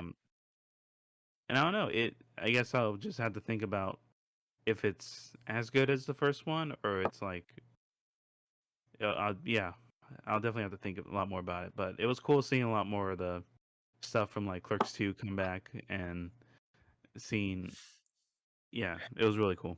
This flick, this is the Clerks 2 was 2007, is that right? Yeah. Thereabouts. Okay. So it's been a good long time. When you say get into do you mean like do you feel like the characters kind of weren't there until the second half of the movie, or that the acting was kind of not quite there at the first? Like, can you kind of expand on that thought?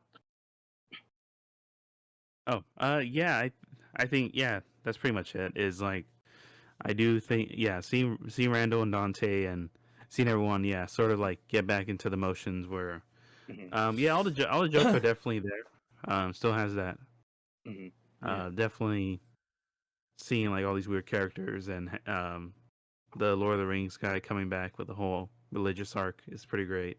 Okay. And I just feel like it all tying towards the end, and not only tying the movie, but then tying this meta sense of their career, and then also Clerks 1 and 2, and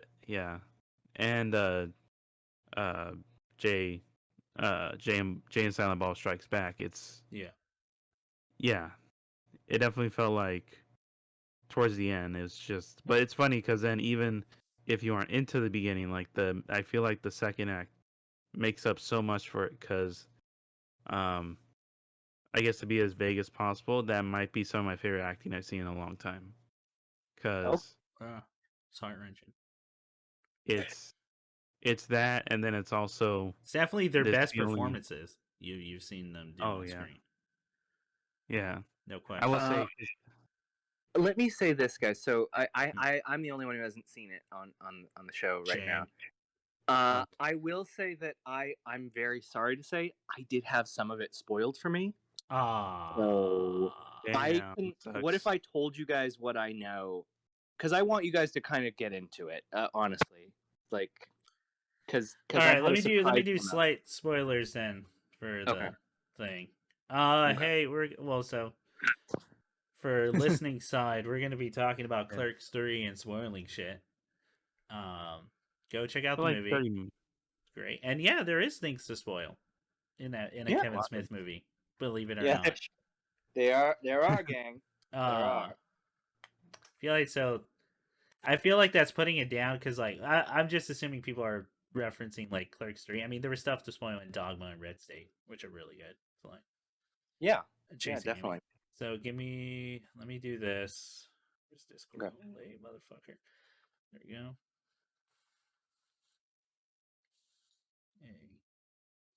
Hey. Spoilers.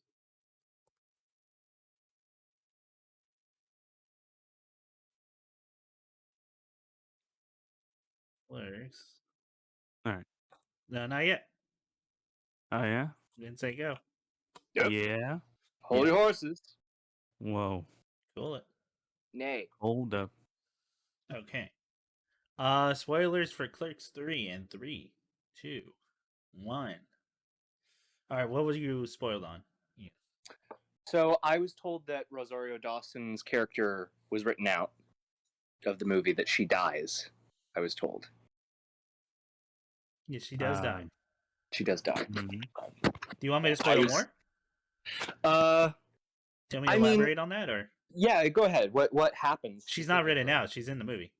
Oh, she's in the movie. Okay. She is the ghost that haunts Randall. Jesus Christ! Or not Randall, Dante. No, she's not a ghost, but Dante has these moments of like a lot of introspection with having lost the love of his life, and not only that, lost a baby as well with it. Holy shit! It's really fucking dark, dude. Like, it was crazy the length it went to for me. So Randall loses Dante has lost it all and only has Randall in the quick stop. Oh, so they didn't. Their only child was also lost. Yeah. She died while pregnant. Fuck me, Jesus Christ! That's oh my god. Mm-hmm. I then know that there's a parallelism for Randall's heart attack and Kevin's heart attack. 100%, and that's in the trailer. Yeah. Yes. 100%, and that's what the movie is actually about. Once that actually, the movie gets good once he gets the heart attack. Okay. I think because at first it's just this nostalgia trip, as Nick is kind of saying. Right. And like I think I mentioned on stream, it starts off with the Black Parade by My Chemical Romance, which is old enough to be a nostalgia song. You'd said that it's what, a decade old? Almost 20 years old. 20? Oh fuck! Jeez, fuck! I need to sit down. I remember being in middle school, and I told this story, where when that song came out, we were all just playing it on our instruments when not doing shit. Yeah. 2006. It's 16 years old. Yeah. It's enough to get a driver's license. Yeah, it's old enough to drive itself. Yeah. With someone over 25 in the car. With someone over 20, yeah. So it's a nostalgia trip the entire first episode. In fact, they're reenacting scenes from it. Right down to they play. Movie... Sorry, go ahead. Because what I had been told is Randall's movie is just Clerks 1. It's Clerks 1. He's putting their life on screen. Right. Yeah. And it kind of comes to a head with a beautiful message at the end. For that. Okay.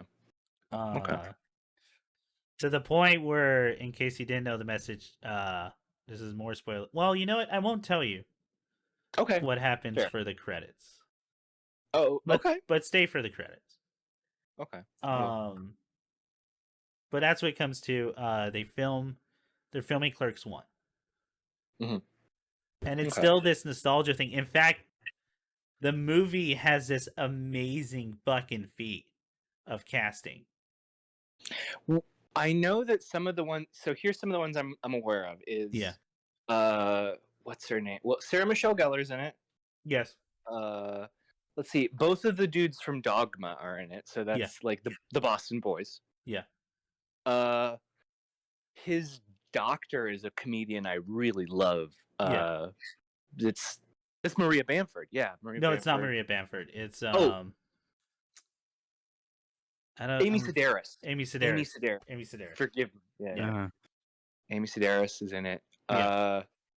Who else do they kind of pull? I assume that they're pulling from all of the Kevin Smith kind of. Yes, they get those, hitters. And that's like more or less impressive in itself, unless you know Kevin Smith and like people love working with him. Yeah, and these are just his friends at this point that they'll just do shit. Sure. For a Kevin Smith movie, but I still think you're thinking too easy. Should I think bigger? The feat of this movie, dude. Yeah. And one of the biggest feats in casting I've ever seen in any fucking film is they get the original people from Clerks 1 to play the customers. Shut the fuck! Like just those the regular people who were just there. Holy shit! Yeah. They went to New Jersey and they filmed in New Jersey, by the way, at the original Quick Stop. Right. And they got the customers. Fuck me. Jesus. They got the guy working out who works out and says Dante needs to work out. The girl who was in that scene. The lady who's crouching outside the video store is in there. The dude for the cat is still alive. The old man. The dude. It's fucking wild. Bananas. It's the original, the non-actors. They got him to New Jersey to do the exact same things again. Well, because a lot of those folks were just like people that Kevin pulled in. They were people who right? were just there. Yeah. Yeah. And he said, hey, you want to be part of a movie? And they would be like, yeah, because they only have to read one scene. Right. Which is why a lot of those scenes feel really real and are a little stilted in talking, because those are just people. Yeah. They're just New Jerseyans who like fucking off the street and all that. Right. It's insane. It's fucking crazy, dude. Like, and they have speaking roles. It's not even that they're. So that must mean they got in SAG. They had to give them SAG-AFTRA, like, memberships. Yeah. It's one of the most impressive fucking things I've ever seen in a movie. I that gets me really excited. Truth be told, that gets me fucking excited. Awesome, dude. Yeah. I stand by it. One of the biggest feats in casting I've ever seen. Oh, all right. Just regular Joe Schmoes. I mean, I that feels like derivative, because that just means like, oh, they're not Hollywood or anything, right? But people, but actual people. These are people who, like, for what to kind of illustrate the detail of it is the amount of work that probably went in to looking up their names, looking at how to get in contact with them, how to actually, like you said, sign these people up for like all the proper documentation so that they can speak on camera. Yeah, like, and for them to be on board with it. Yeah. Apparently, well, Nick, I don't remember, after the thing they did a little behind the scenes. Yeah. Apparently that was the easier bit, was that a lot of them were like game for it. Okay. Yeah. Because they liked being in the first one. Sure. So a lot of times it was, oh yeah, what? Do you just want me to do the same thing here? Like, stand right there? And it's literally that. Fucking some shit they did 30 years ago. Oh, do you want me to just do it again? Yeah. Okay. Dude, they get the guy who's selling cigarettes. Who's selling the nicotine gum. Trying to get people to stop smoking. Yeah. Is he a vape guy? Is he a vape guy now? No. He's still nicotine gum, but he's does the whole liver scene. And it's a real fucking liver, like in the original. That's fantastic. That's fantastic. Holy shit, dude. It's that. The second most impressive thing is the acting. Yeah. Especially in the later half of the movie. Again, some of the best acting I've seen any of these actors do. Okay. Best performances. But by far the most is getting those people. Okay. I can't even imagine. I can't even imagine the fucking work. Like, and again, speaking roles too. Yeah. Full union. Fucking crazy, dude. Jeez and bees 'em. Oh my god. So it's wild. That part's wild. And it's one of the most, it's the coolest things ever. The jokes are good. It's still funny. It really is. Kevin's been so funny. But yeah, you just get to see him really tug at the heart too. Like in that movie. Well, that sounds fucking incredible. Oh, holy shit! Like without spoiling the ending sequences for you, because I do think that's it's what makes that movie really good. It's now available on VOD, right? Like I can just pull that up. I think it is soon. Okay. I know you can pre-order Blu-rays. Oh, like they already announced release dates and stuff. In fact, let me look it up because I got to get a copy. Wow.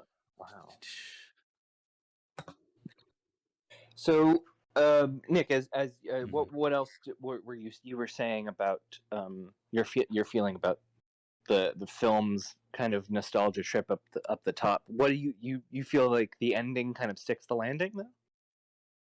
Yeah, well, yeah. I mean, like everything Chris said, it is just like this meta moment of also thinking about like how long it's been, and then seeing just how much it's changed, and it's there's I will say I was also surprised just how not only funny, but then also just how emotional and how much like it's still like even now I'm still thinking about some of it. And just like I haven't seen acting do that. I think because a lot of people are these giant. They spend so much money trying to emulate someone else's character for entertainment, but you have like this moment of this one character of these people that have been these characters or have for so long, and in the behind the scenes they didn't even talk about like some of the best acting they've seen is from these patrons and from Randall and Dante, because like they're not really acting that much. This is their life. This is who they are. And it's just like And I mean, you have talked about that the truest thing. One of the truest things I've heard an actor say is I think Tiffany Haddish when performing a Road Trip, the Eric Andre thing, where they go, "Oh God, if Hollywood ever figures out that people are more charismatic than any actor they can find, it's over." Yeah, because that's what it is. People are fucking fascinating, and like fascinating, and you just can't come up with it.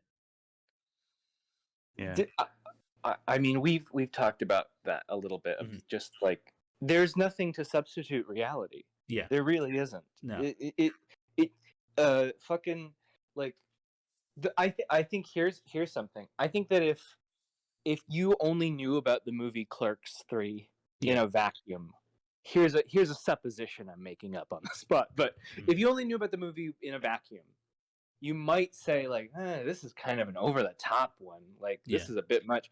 But with the context of all the shit you know, because this is so referential to reality, it has so much tied to it. It makes it that much stronger. Not just the actors that they're bringing back, not just these people performing it. It's a lot of this shit happened to, if not Kevin, people right near Kevin. Like this is all mined from real life, and that kind of allows you this huge liberty to really go weird with it, really go in really unusual places, because that is life. It is weird. And that's a good segue into this movie rewards you not for only watching Kevin Smith movies, but like listening to the podcast and hearing all the stories, being around the stuff surrounding the movies. Because it's that too. You see that brought in, you see those stories come to life, or those stories brought to the screen. You see faces you're all familiar with. If you like watched Comic Book Man, if you listen to Fat Man on Batman or Fat Man Beyond, after, and just all that good stuff. It's all there as a reward, and like that is a movie that has to, because then there's the argument, right, that it can't stand on its own. But my thing would be it's called fucking Clerks 3, dude. Like, it's the sequel. It's not it's a sequel to the sequel. Like it's that, man. So why not utilize all those tools? Let me also throw in as well, like, I don't think. Okay, so when we say a movie stands on its own or a story stands on its own, there is something very specific we mean by that in the context. Like, but I think that like most art, we do not consume it in a vacuum. No, like I'm also of this opinion. We are taking it, for example, like you and I have had many conversations of like, well, fucking Off the Wall by Michael Jackson exists in a very specific context. It's not just a fucking record, you know? So I don't consider that Yeah. a fault. Like they're making this, and Kevin Smith is making this art full well knowing the people who are going to watch this, to one degree or another, have the context of what this movie is. Mm-hmm. They, you know what I mean. So Yeah. I think that's intelligent writing. Oh That's yeah, just, absolutely. Yeah. Yeah, because then I can go into the bigger discussion, like as someone who was a literary major or English major, not subscribing to new criticism or death of the author at all. Like, I think if you subtract context from a story, you're denying a huge part of what makes that story even fucking exist, let alone impactful. Yeah. Like, yeah, to ignore context, to ignore who the author is fucking insane to me. Granted, I will say that question becomes a lot more muddled when there's a lot more fingers in the pie. Oh, like with a movie? Yeah, like with a movie. Like it's very tough to do actual auteur stuff with movies, and then oh god, you see people try to do it with video games, and I'm like, you're fucking insane. Where just because you don't people don't realize how little control is actually there. Granted, I think these Kevin Smith movies, he is able to obtain a lot more control because he keeps them under budget. He's the director, he's the writer. But like we said, at some point, the people are the people on screen too, and they were regular, they were non-Hollywood actors. So that's like you bring them in because that's what they're bringing to the table too. And it's kind of just a more roundabout way of not only describing like the stuff I don't subscribe to, but what makes this movie great is, yeah, like we mentioned, it's all that. It's all that context. Yeah, definitely. 100%. By the way, the movie comes out on the 6th of December for hard copy. Okay. So we'll have to get I was gonna say, like, because I'm sure, just to reaffirm, like, I'm sure that, like, to the quote from Road Trip, like, the idea of, like, just watching real people really kind of exist, I already find interesting, and I think there's plenty of audience that are on board with that. Yeah. So let's say a hypothetical 13-year-old watches this movie having never seen a Kevin Smith movie before.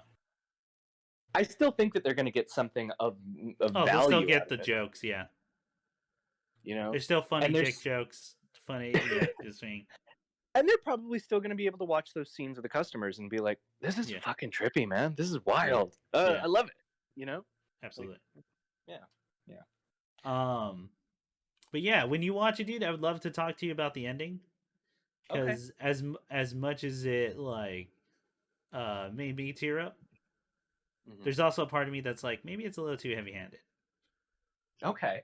But I would like to see you watch it and then like tell me about it. For sure. Yeah, it's good. Chris likes Clerks 3. The big fucking how do you do? What a twist, guys. Oh my god. What a jump.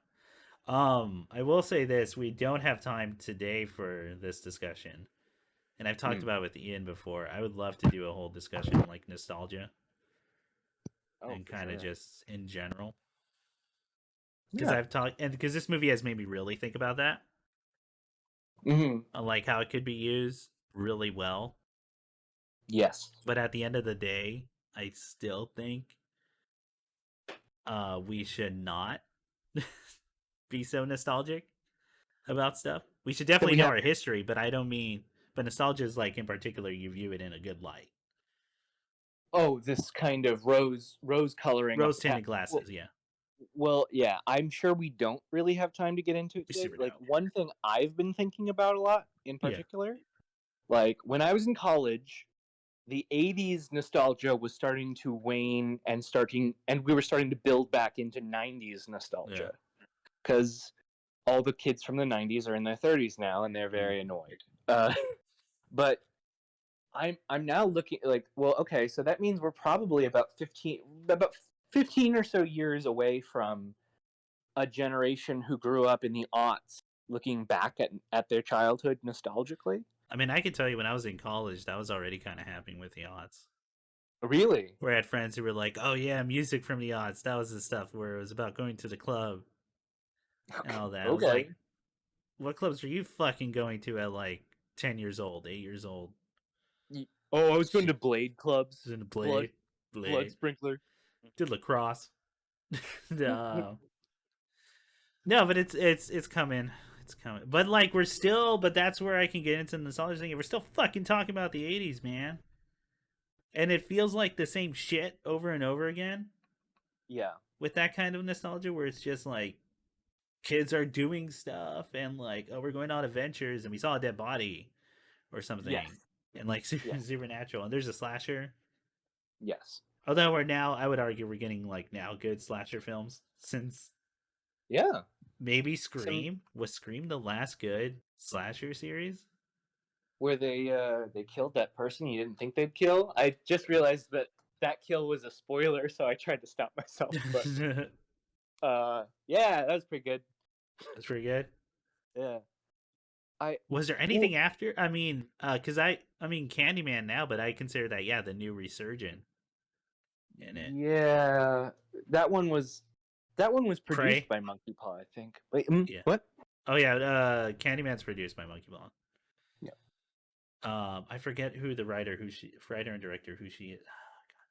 Because she had done a little that was her first theatrical. Oh wow! Release. Wow. Nice. I like the new Candyman a lot. Yeah. I liked it. Yeah, it was really cool. Yeah, I feel like it did fly under the radar, but I really liked it. I think a part of that was also COVID, though. Like I also think this. Yeah, we've got like maybe 2 years of movies that are all like kind of subdued. The financials, at least the way the metrics of which we measure success in Hollywood, they're all like muddled. Like even Chris Pratt slap a dinosaur real good didn't break $1 million. That's right. There was a Black Widow movie. There's a Black Widow movie. Lots of money was spent on that one. Yeah. No, you know what's funny for Candyman? That was definitely a movie where I remember like all the reviews, most reviews too, like both publicly and like on YouTube for Candyman. I think because it's a very specific style. Yeah. So and like very, very clear message. Yes. In real life horror, which I think it did a really good job on. And I do feel like there were some kind of unnecessary nitpicks at it because I think a lot of it just came down to style, just preference of style for horror characters, but also how they're introduced. And I just feel like there should be a distinction between like actual unclear direction and just like preference of horror monsters. Like you know what I mean? Yeah, but that means you have to talk about technical stuff, and people don't listen. That's it. You're right. But I do agree with you. I 100% agree with you. Yeah. My biggest one of the things that pisses me off a lot, honestly. People, I'm getting foul mouthed.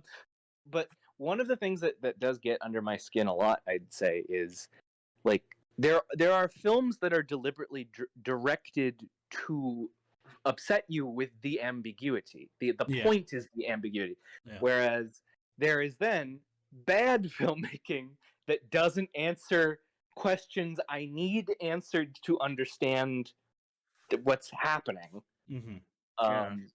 I do think that there's like a weird there's a weird preponderance of people who just think ambiguity in general in film is bad filmmaking. You know what I mean? Like, and that seems. I'm glad that we can really shine light on. Listen, if the movie doesn't tell me, if a character doesn't tell me exactly what's going on at all times, so I don't have to thinky. When Amy Adams and she kisses Hawkeye, but then she's mad at Hawkeye. Like I don't understand. I don't get it. Like people, people apparently like the movie I'm talking about is Arrival. People said things about that, that about Arrival being overly ambiguous. I love Arrival, and I think that if you think it's overly ambiguous, like I actually don't think it is at all. Like, I don't think it is at all. Very clear. Yeah, that movie's about teaching. Yeah, straight up. And, like that movie's about. And it was the same with Nope too. Like people couldn't figure out what it had to do with the chimpanzee or. Well, yeah, and people thought like, oh, I heard so many people like saying things like, oh, Jordan should have just cut the monkey thing. That's so random. Like it's. Do you know what theme is? Yeah. That was really clear. Oh yeah. Anyway. To end not on a more. Earth. Oh, sorry, Nick. Go ahead. Oh, sorry. I said not a planet Earth. I was about to say, Nick, do you want to end on that for a more fun thing that we could end for this podcast or whatever? Fuck, shit, man. Yeah, talk about it. No, I would say like we can end on that because I do think it's a fun thing to kind of poke at. Because I don't know if he inserted this. Yeah. So what's this?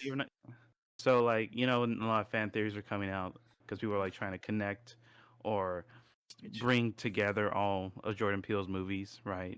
Get Out, Nope Us, and there's like this one theory where it's like, oh, Nope is an acronym for Not a Planet Earth, I guess because of us and US, but okay.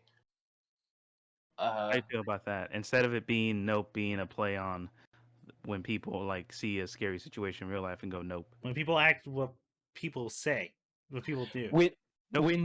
When Daniel and Kiki at least twice each in this movie just say that line. Daniel says it twice within I think like a 10-minute span. Yeah. I don't know. I don't think that it's harmful, but it seems like a stretch to me. I think it's fucking lame.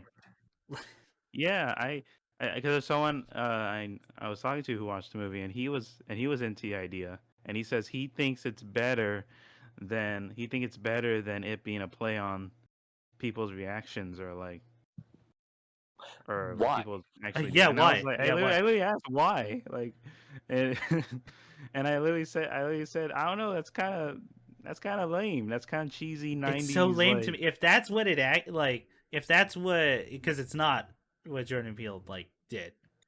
Yeah. But if it was, that's so fucking lame for like an acronym. It's kind of corny. It's super corny. No better way to call something like an alien type deal. Plus there's no depth at all. No. Because it exists within like the first scene or two.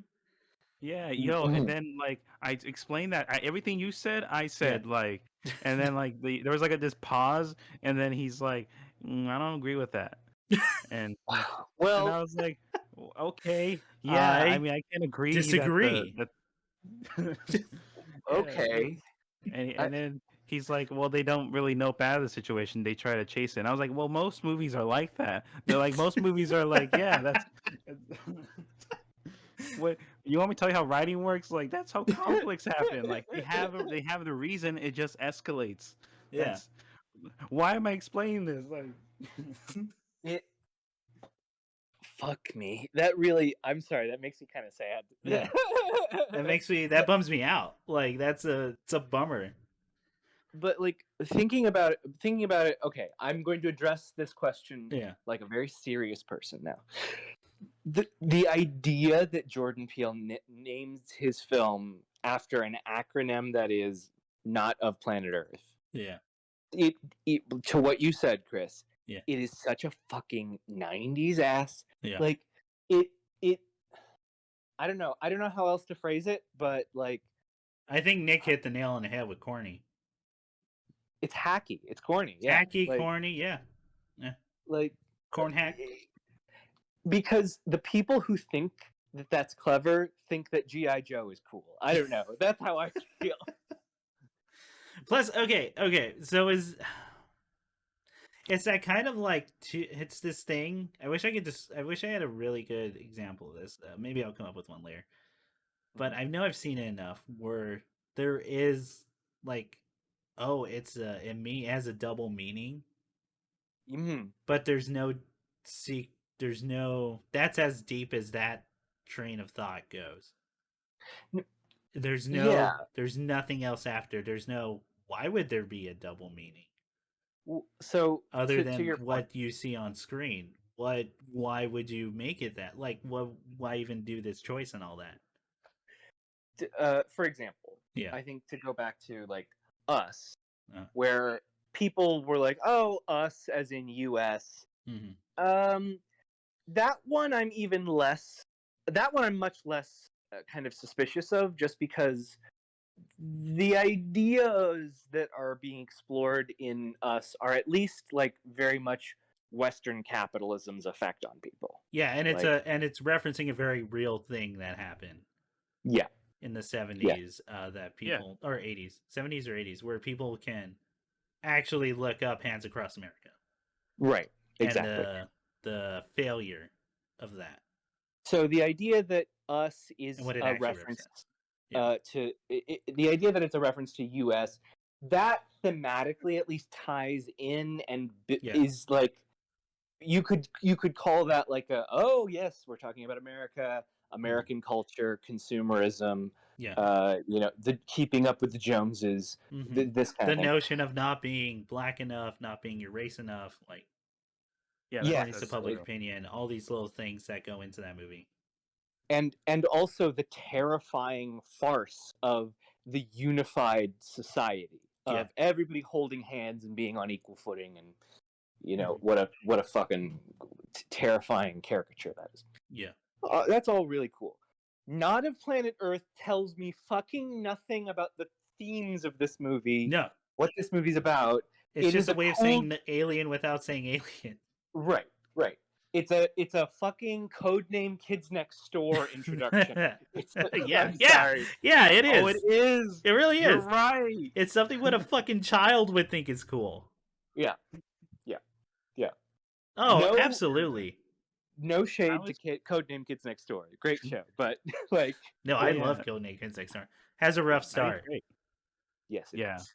It's rough. That's a weird. That's a children's show that legitimately gets better as it goes on. Yes. Very rough start. Yeah. I love it. But yeah, that's my thought.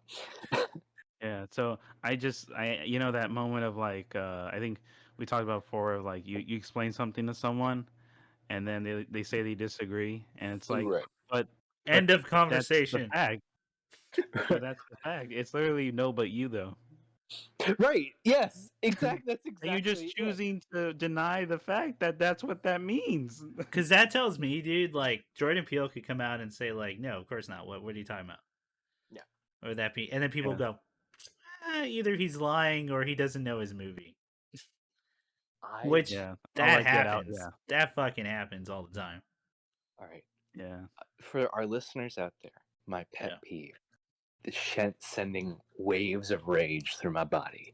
If you ever tell a writer that they're wrong about the shit they fucking write, I'm going to fight you. I have to fight you now. Yeah. Oh god, it's like that Snow Crash guy when he started like picking at Cyberpunk 2077 and people you're thinking of William. Actually... Oh yeah, no, it was a Snow Crash. Neil Stephenson, yeah.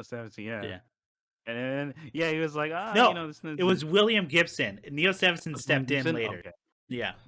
So what's this interaction like, go ahead, to the video game? Go ahead. Video game, what happened with it? Yeah.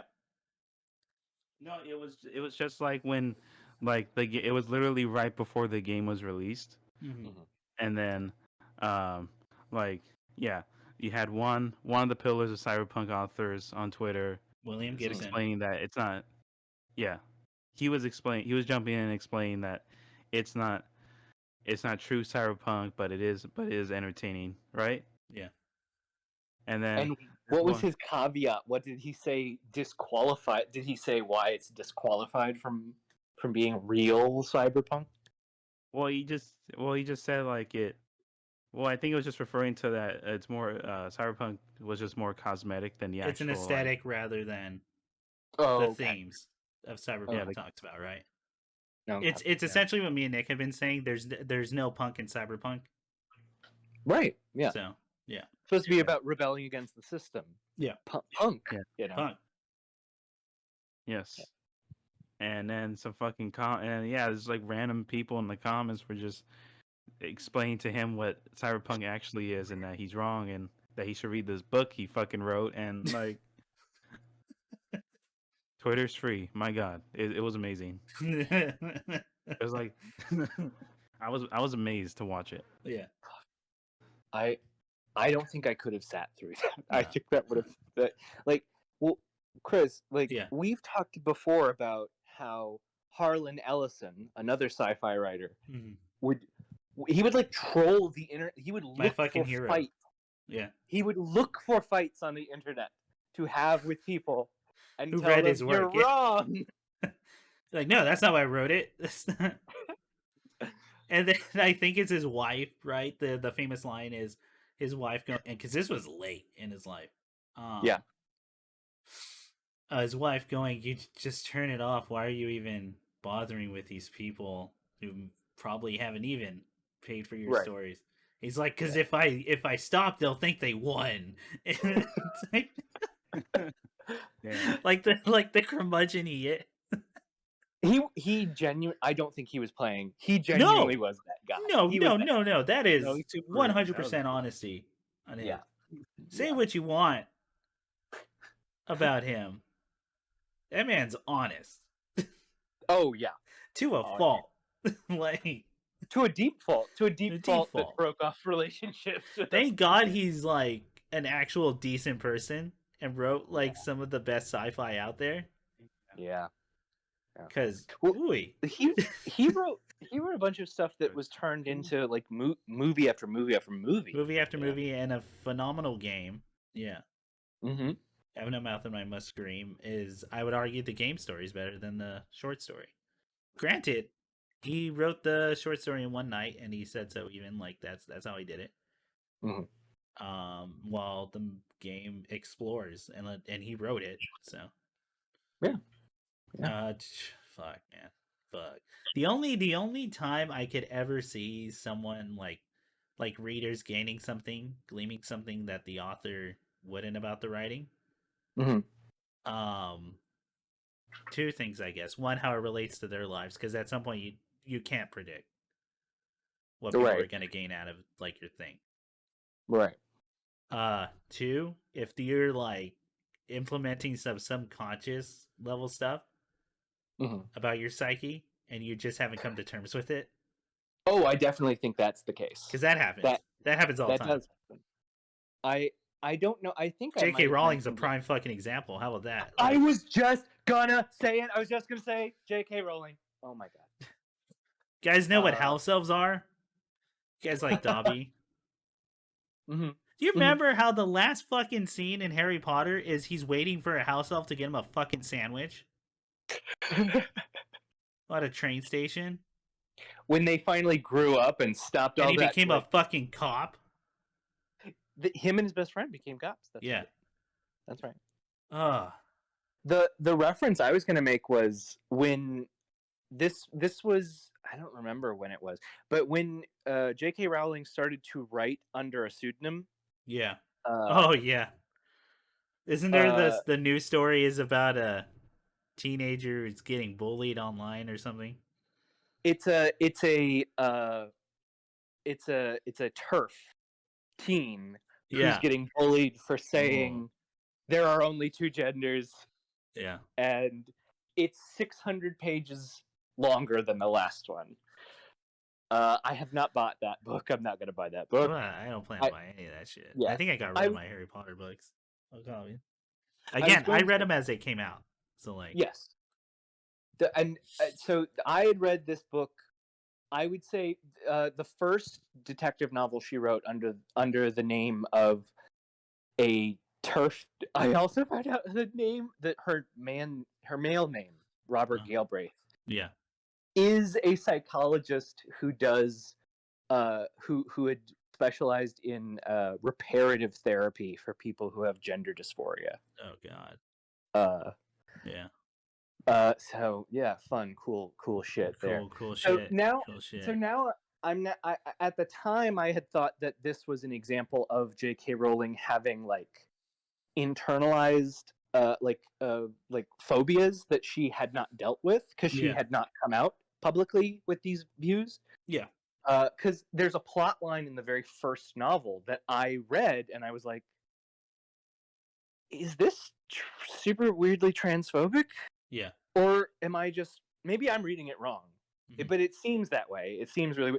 there's the plot line of the B plot in the very first of her detective novels. Yeah. Right. Is the detective is investigating a case, and it requires him to go on to like 4chan or something. Mm-hmm. And the plot involves basically him having infiltrated a I don't remember the language that they use for themselves, but they basically frame themselves as trans-abled, and it's like it's a message form of people who she frames very clearly want to, quote, like, mutilate their bodies because they don't feel like they should be able-bodied people.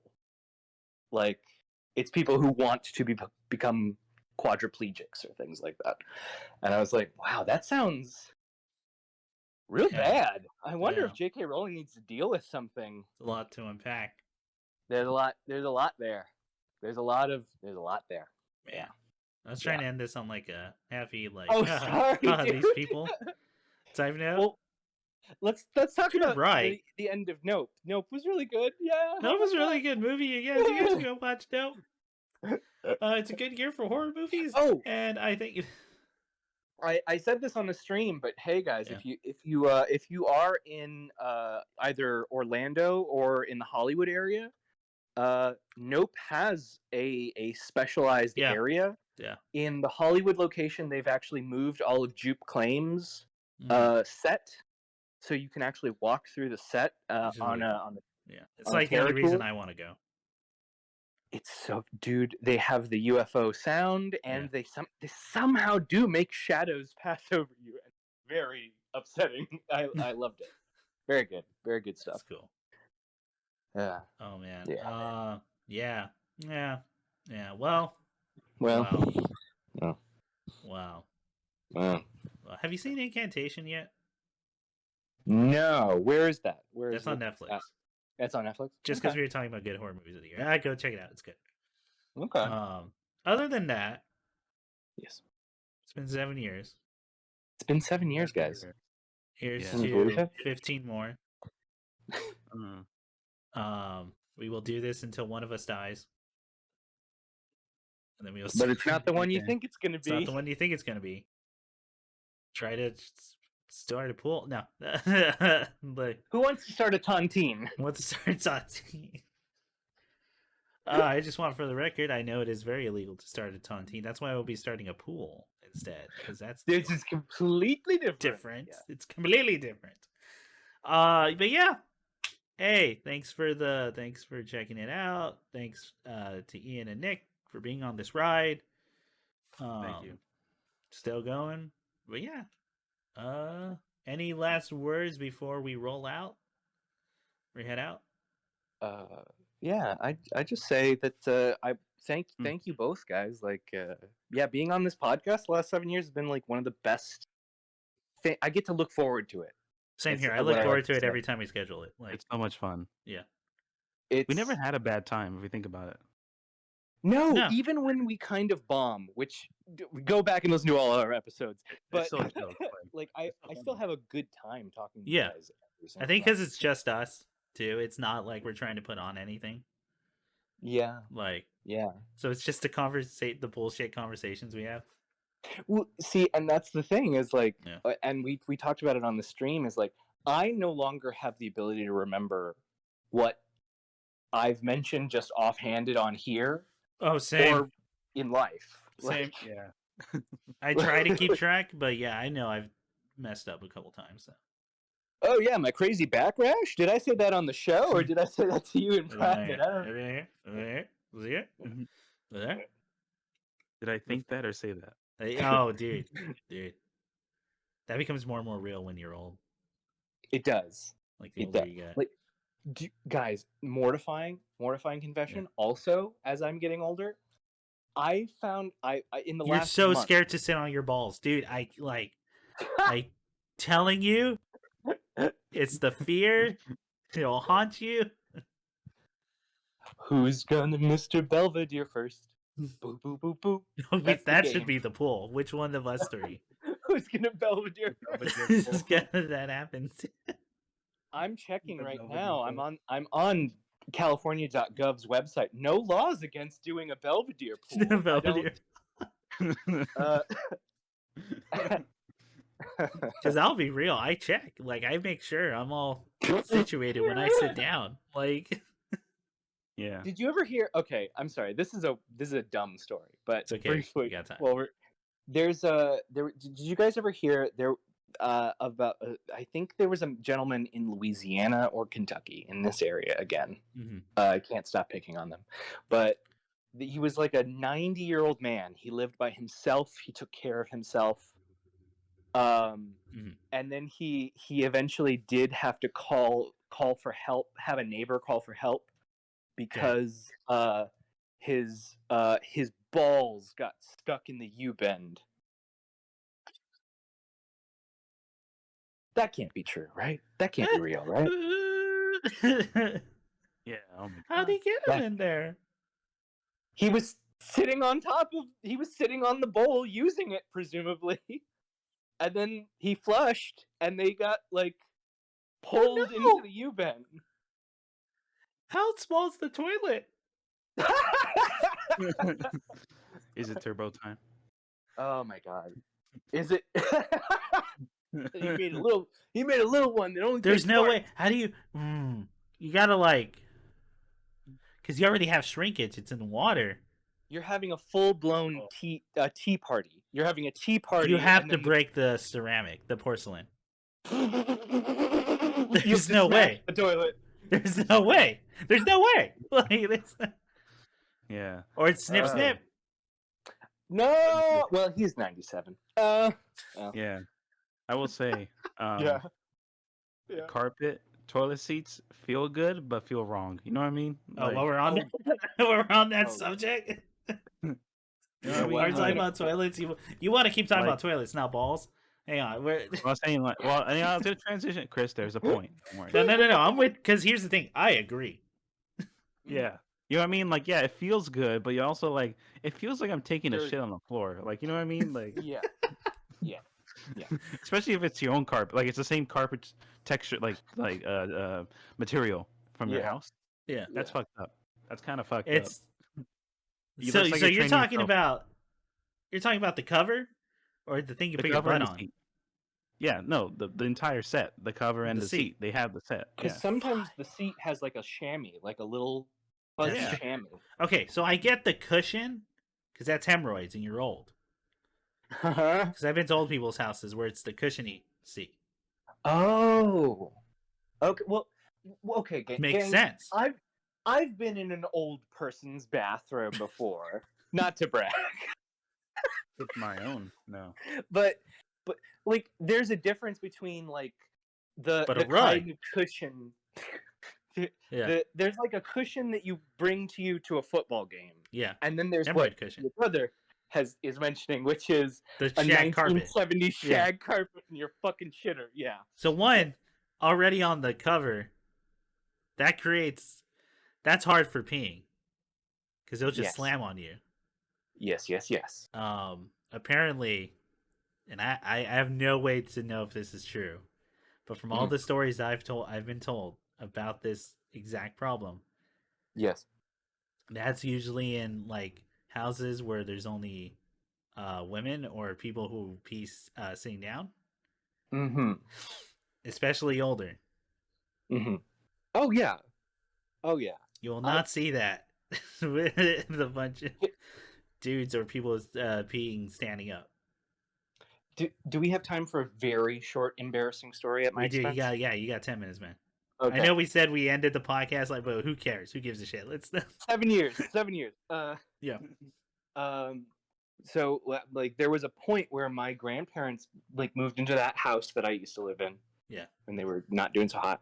And we did have that happen. We did have the toilet fuzzed up with a thing that my granny bought. And It was on there for about 2 years. It absorbs the air, the fucking whatever. The farts, yeah. No, I was very insistent that, like, you know, hey, we got to make sure that this is going in the laundry like all the time, right? Yeah. We're washing this all the time, right? And this is how we finally got rid of this thing that all Chris, Nick, and I all agree is an awful thing to have in your toilet. I came home from a party at college. Yeah. It was like 1 in the morning. Okay. I was very drunk. Yeah. And I, in a completely pitch black bathroom, braced my hand over the wall and began to use the toilet. And I, about a minute in, was like, I don't hear a wet sound. That's weird. That's too long. And then I had to throw out this giant, like, piss-soaked purple rug. This is, oh my god. Yeah. I just ruined the entire situation. Yeah. Was there a shower or a bathtub near it? Yes. You should have just pissed in there. I agree. You're right. I should have just pissed in the shower. Because I've had moments too where I go, I do not trust that I can figure this out. Not only that, my aim. At the time. Yeah. Just make the target bigger. Because I could turn on the shower too. Yep. Get that rinsed out. I'll clean it later. Yep. Shoot, might even wet my head a little just to, like, this head. Exactly. Just to wake up a little bit, you know? I don't know about you guys. I feel so seen right now. Holy shit. Like, This is why it's worked for 7 years. We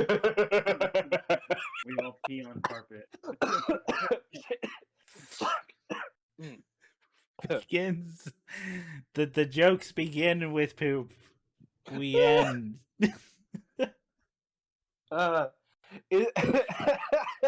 If Kevin Smith taught us anything, it's the good jokes. They never get old. Yeah. Never get old. Never get old. I've talked about that. The two universal types of jokes are slapstick and anything to do with the bathroom. Yep. Fucking works. No matter what. Yeah. Transcends almost every culture cultures that I can think of. Yeah. Just about any culture I can think of. Pooping is funny. People find it. Peeing's funny.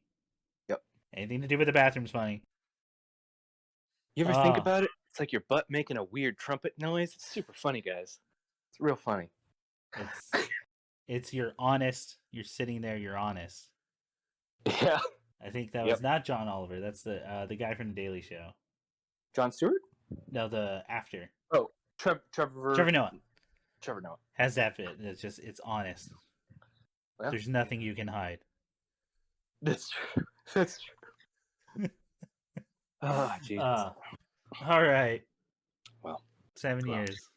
7 years. We end on that note. Yep. I'm happy with that. Yeah. I guess just who even cares about announcements? It'll be on the socials. I'll see you guys later. All right. End on that note. Bye. Bye. Huh? I think you're getting ahead of yourself. Yeah, your first plan should be getting by us. Though you call yourselves bladers, you don't know the real truth about bay blading. There is a tremendous power hidden within bays. Since ancient times, the existence of bays can be found in moments throughout history. The power of Beyblades have been used to change the course of rivers and oceans. They have been used to defeat many armies and create huge empires. You wouldn't be so tough without that helmet, little brother. You're on, Proto-Man. Plasma power!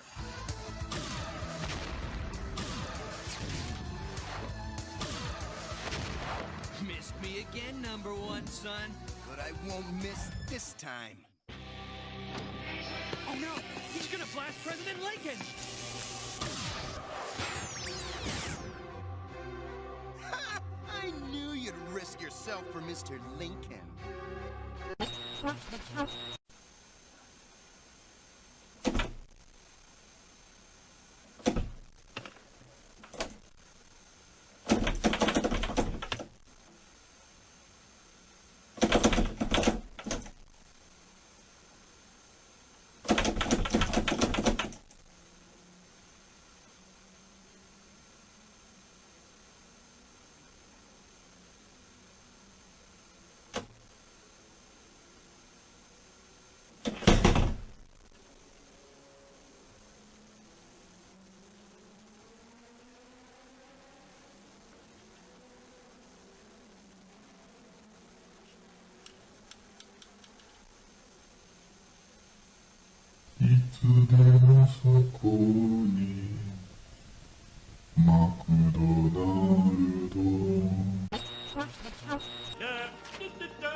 Simpson scandal update. Homer sleeps nude in an oxygen tent, which he believes gives him sexual powers. Hey, that's a half-truth.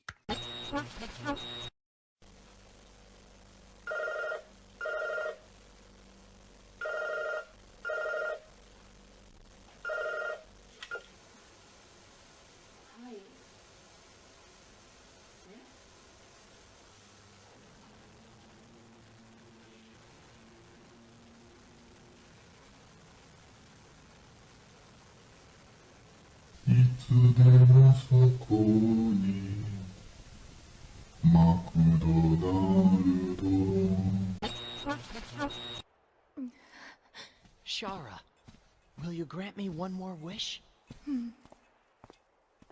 I wish for a mountain of handkerchiefs. Now, just let yourself cry, as much as you need to. You'll have plenty of handkerchiefs to help you through it.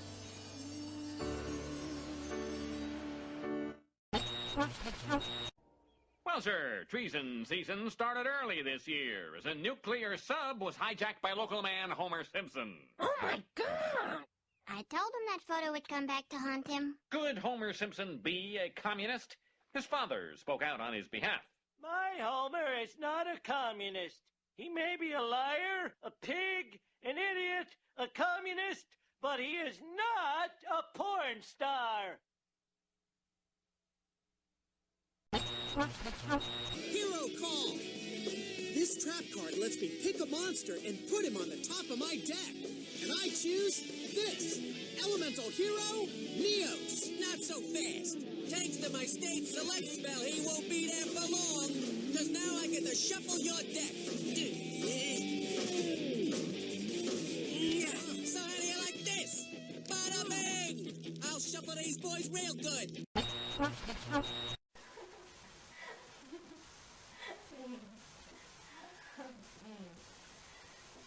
でも先輩結構みんなに優しいじゃん。なんか声かけてくれたりとか。でも香水もらったらなんかわかんないくれるって。嘘好きすぎ合うのすっごい恥ずかしい。うわ明日バイトなんだけど。いつでもそこに。マジで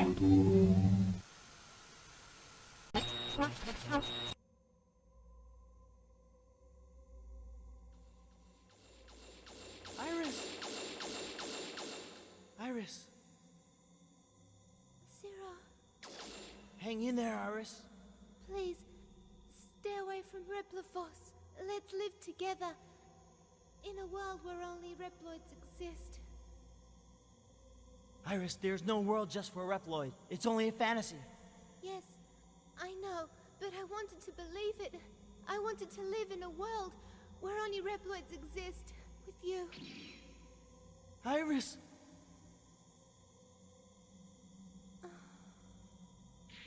Iris! Iris! Iris! Iris!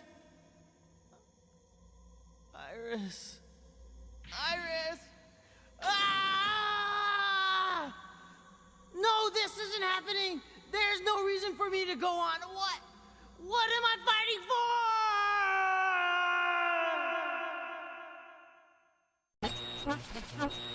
Now it's time for the Pizza Head Show. Hey everybody, I'm done trick-or-treating and now I'm gonna go for a stuffed crust pizza at Pizza Hut. Yay! Not yet, Pizza Head. There's one more place to go. I don't think anyone's home. Sure there is. Oh, trick-or-treat! Interesting hieroglyphics on this pizza. Quick, Pizza Head, let's go upstairs. Hey, who lives here anyway? It's your host, Count Steve. Oh, nice place. You got it. I want to go to Pizza Hut now! The Count will be happy to give you a lift. Oh, hey, put me down! Put me down! See you next time. I know a place that's peaceful and quiet. A place where animals play. It's called the forest, but every year we start forest fires. A careless match or cigarette and poof, fire. So the next time you're in the forest, be extra careful, okay? If you knew it was me, would you have listened?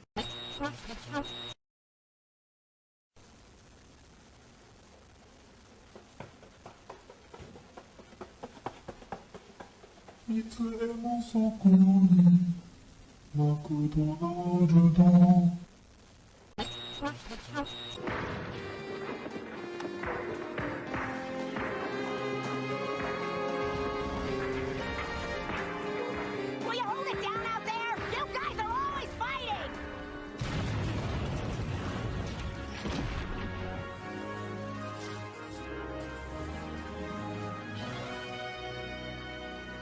Enid Clinton, we've got business with your husband. What? John? Hal Jordan, another time shift. I'm up to speed. Carry on.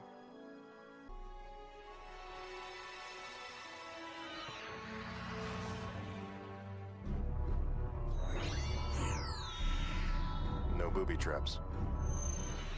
At least none that my ring can detect. Make up your mind, would you? 뭐야?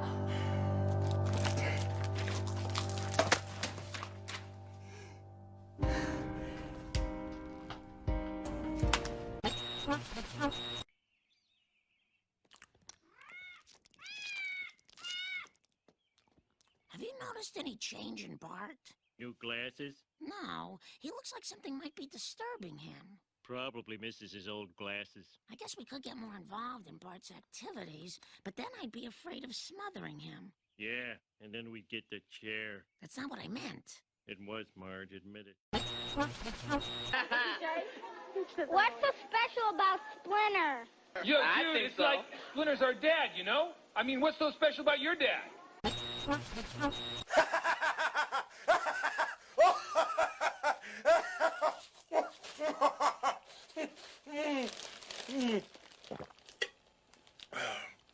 Pepsi for TV game.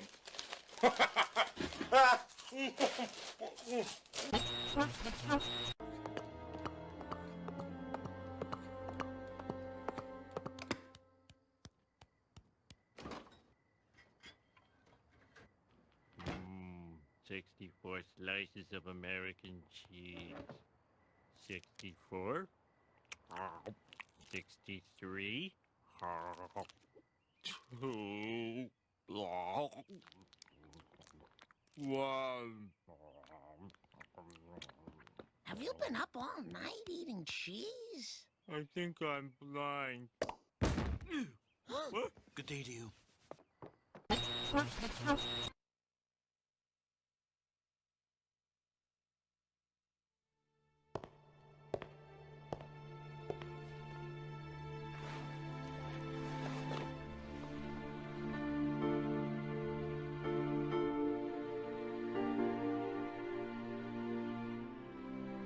My mother risked her life for me, and now you too.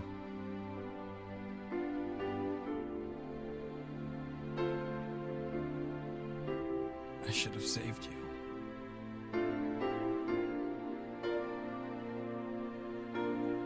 I should have been the one to fill your dark soul with light!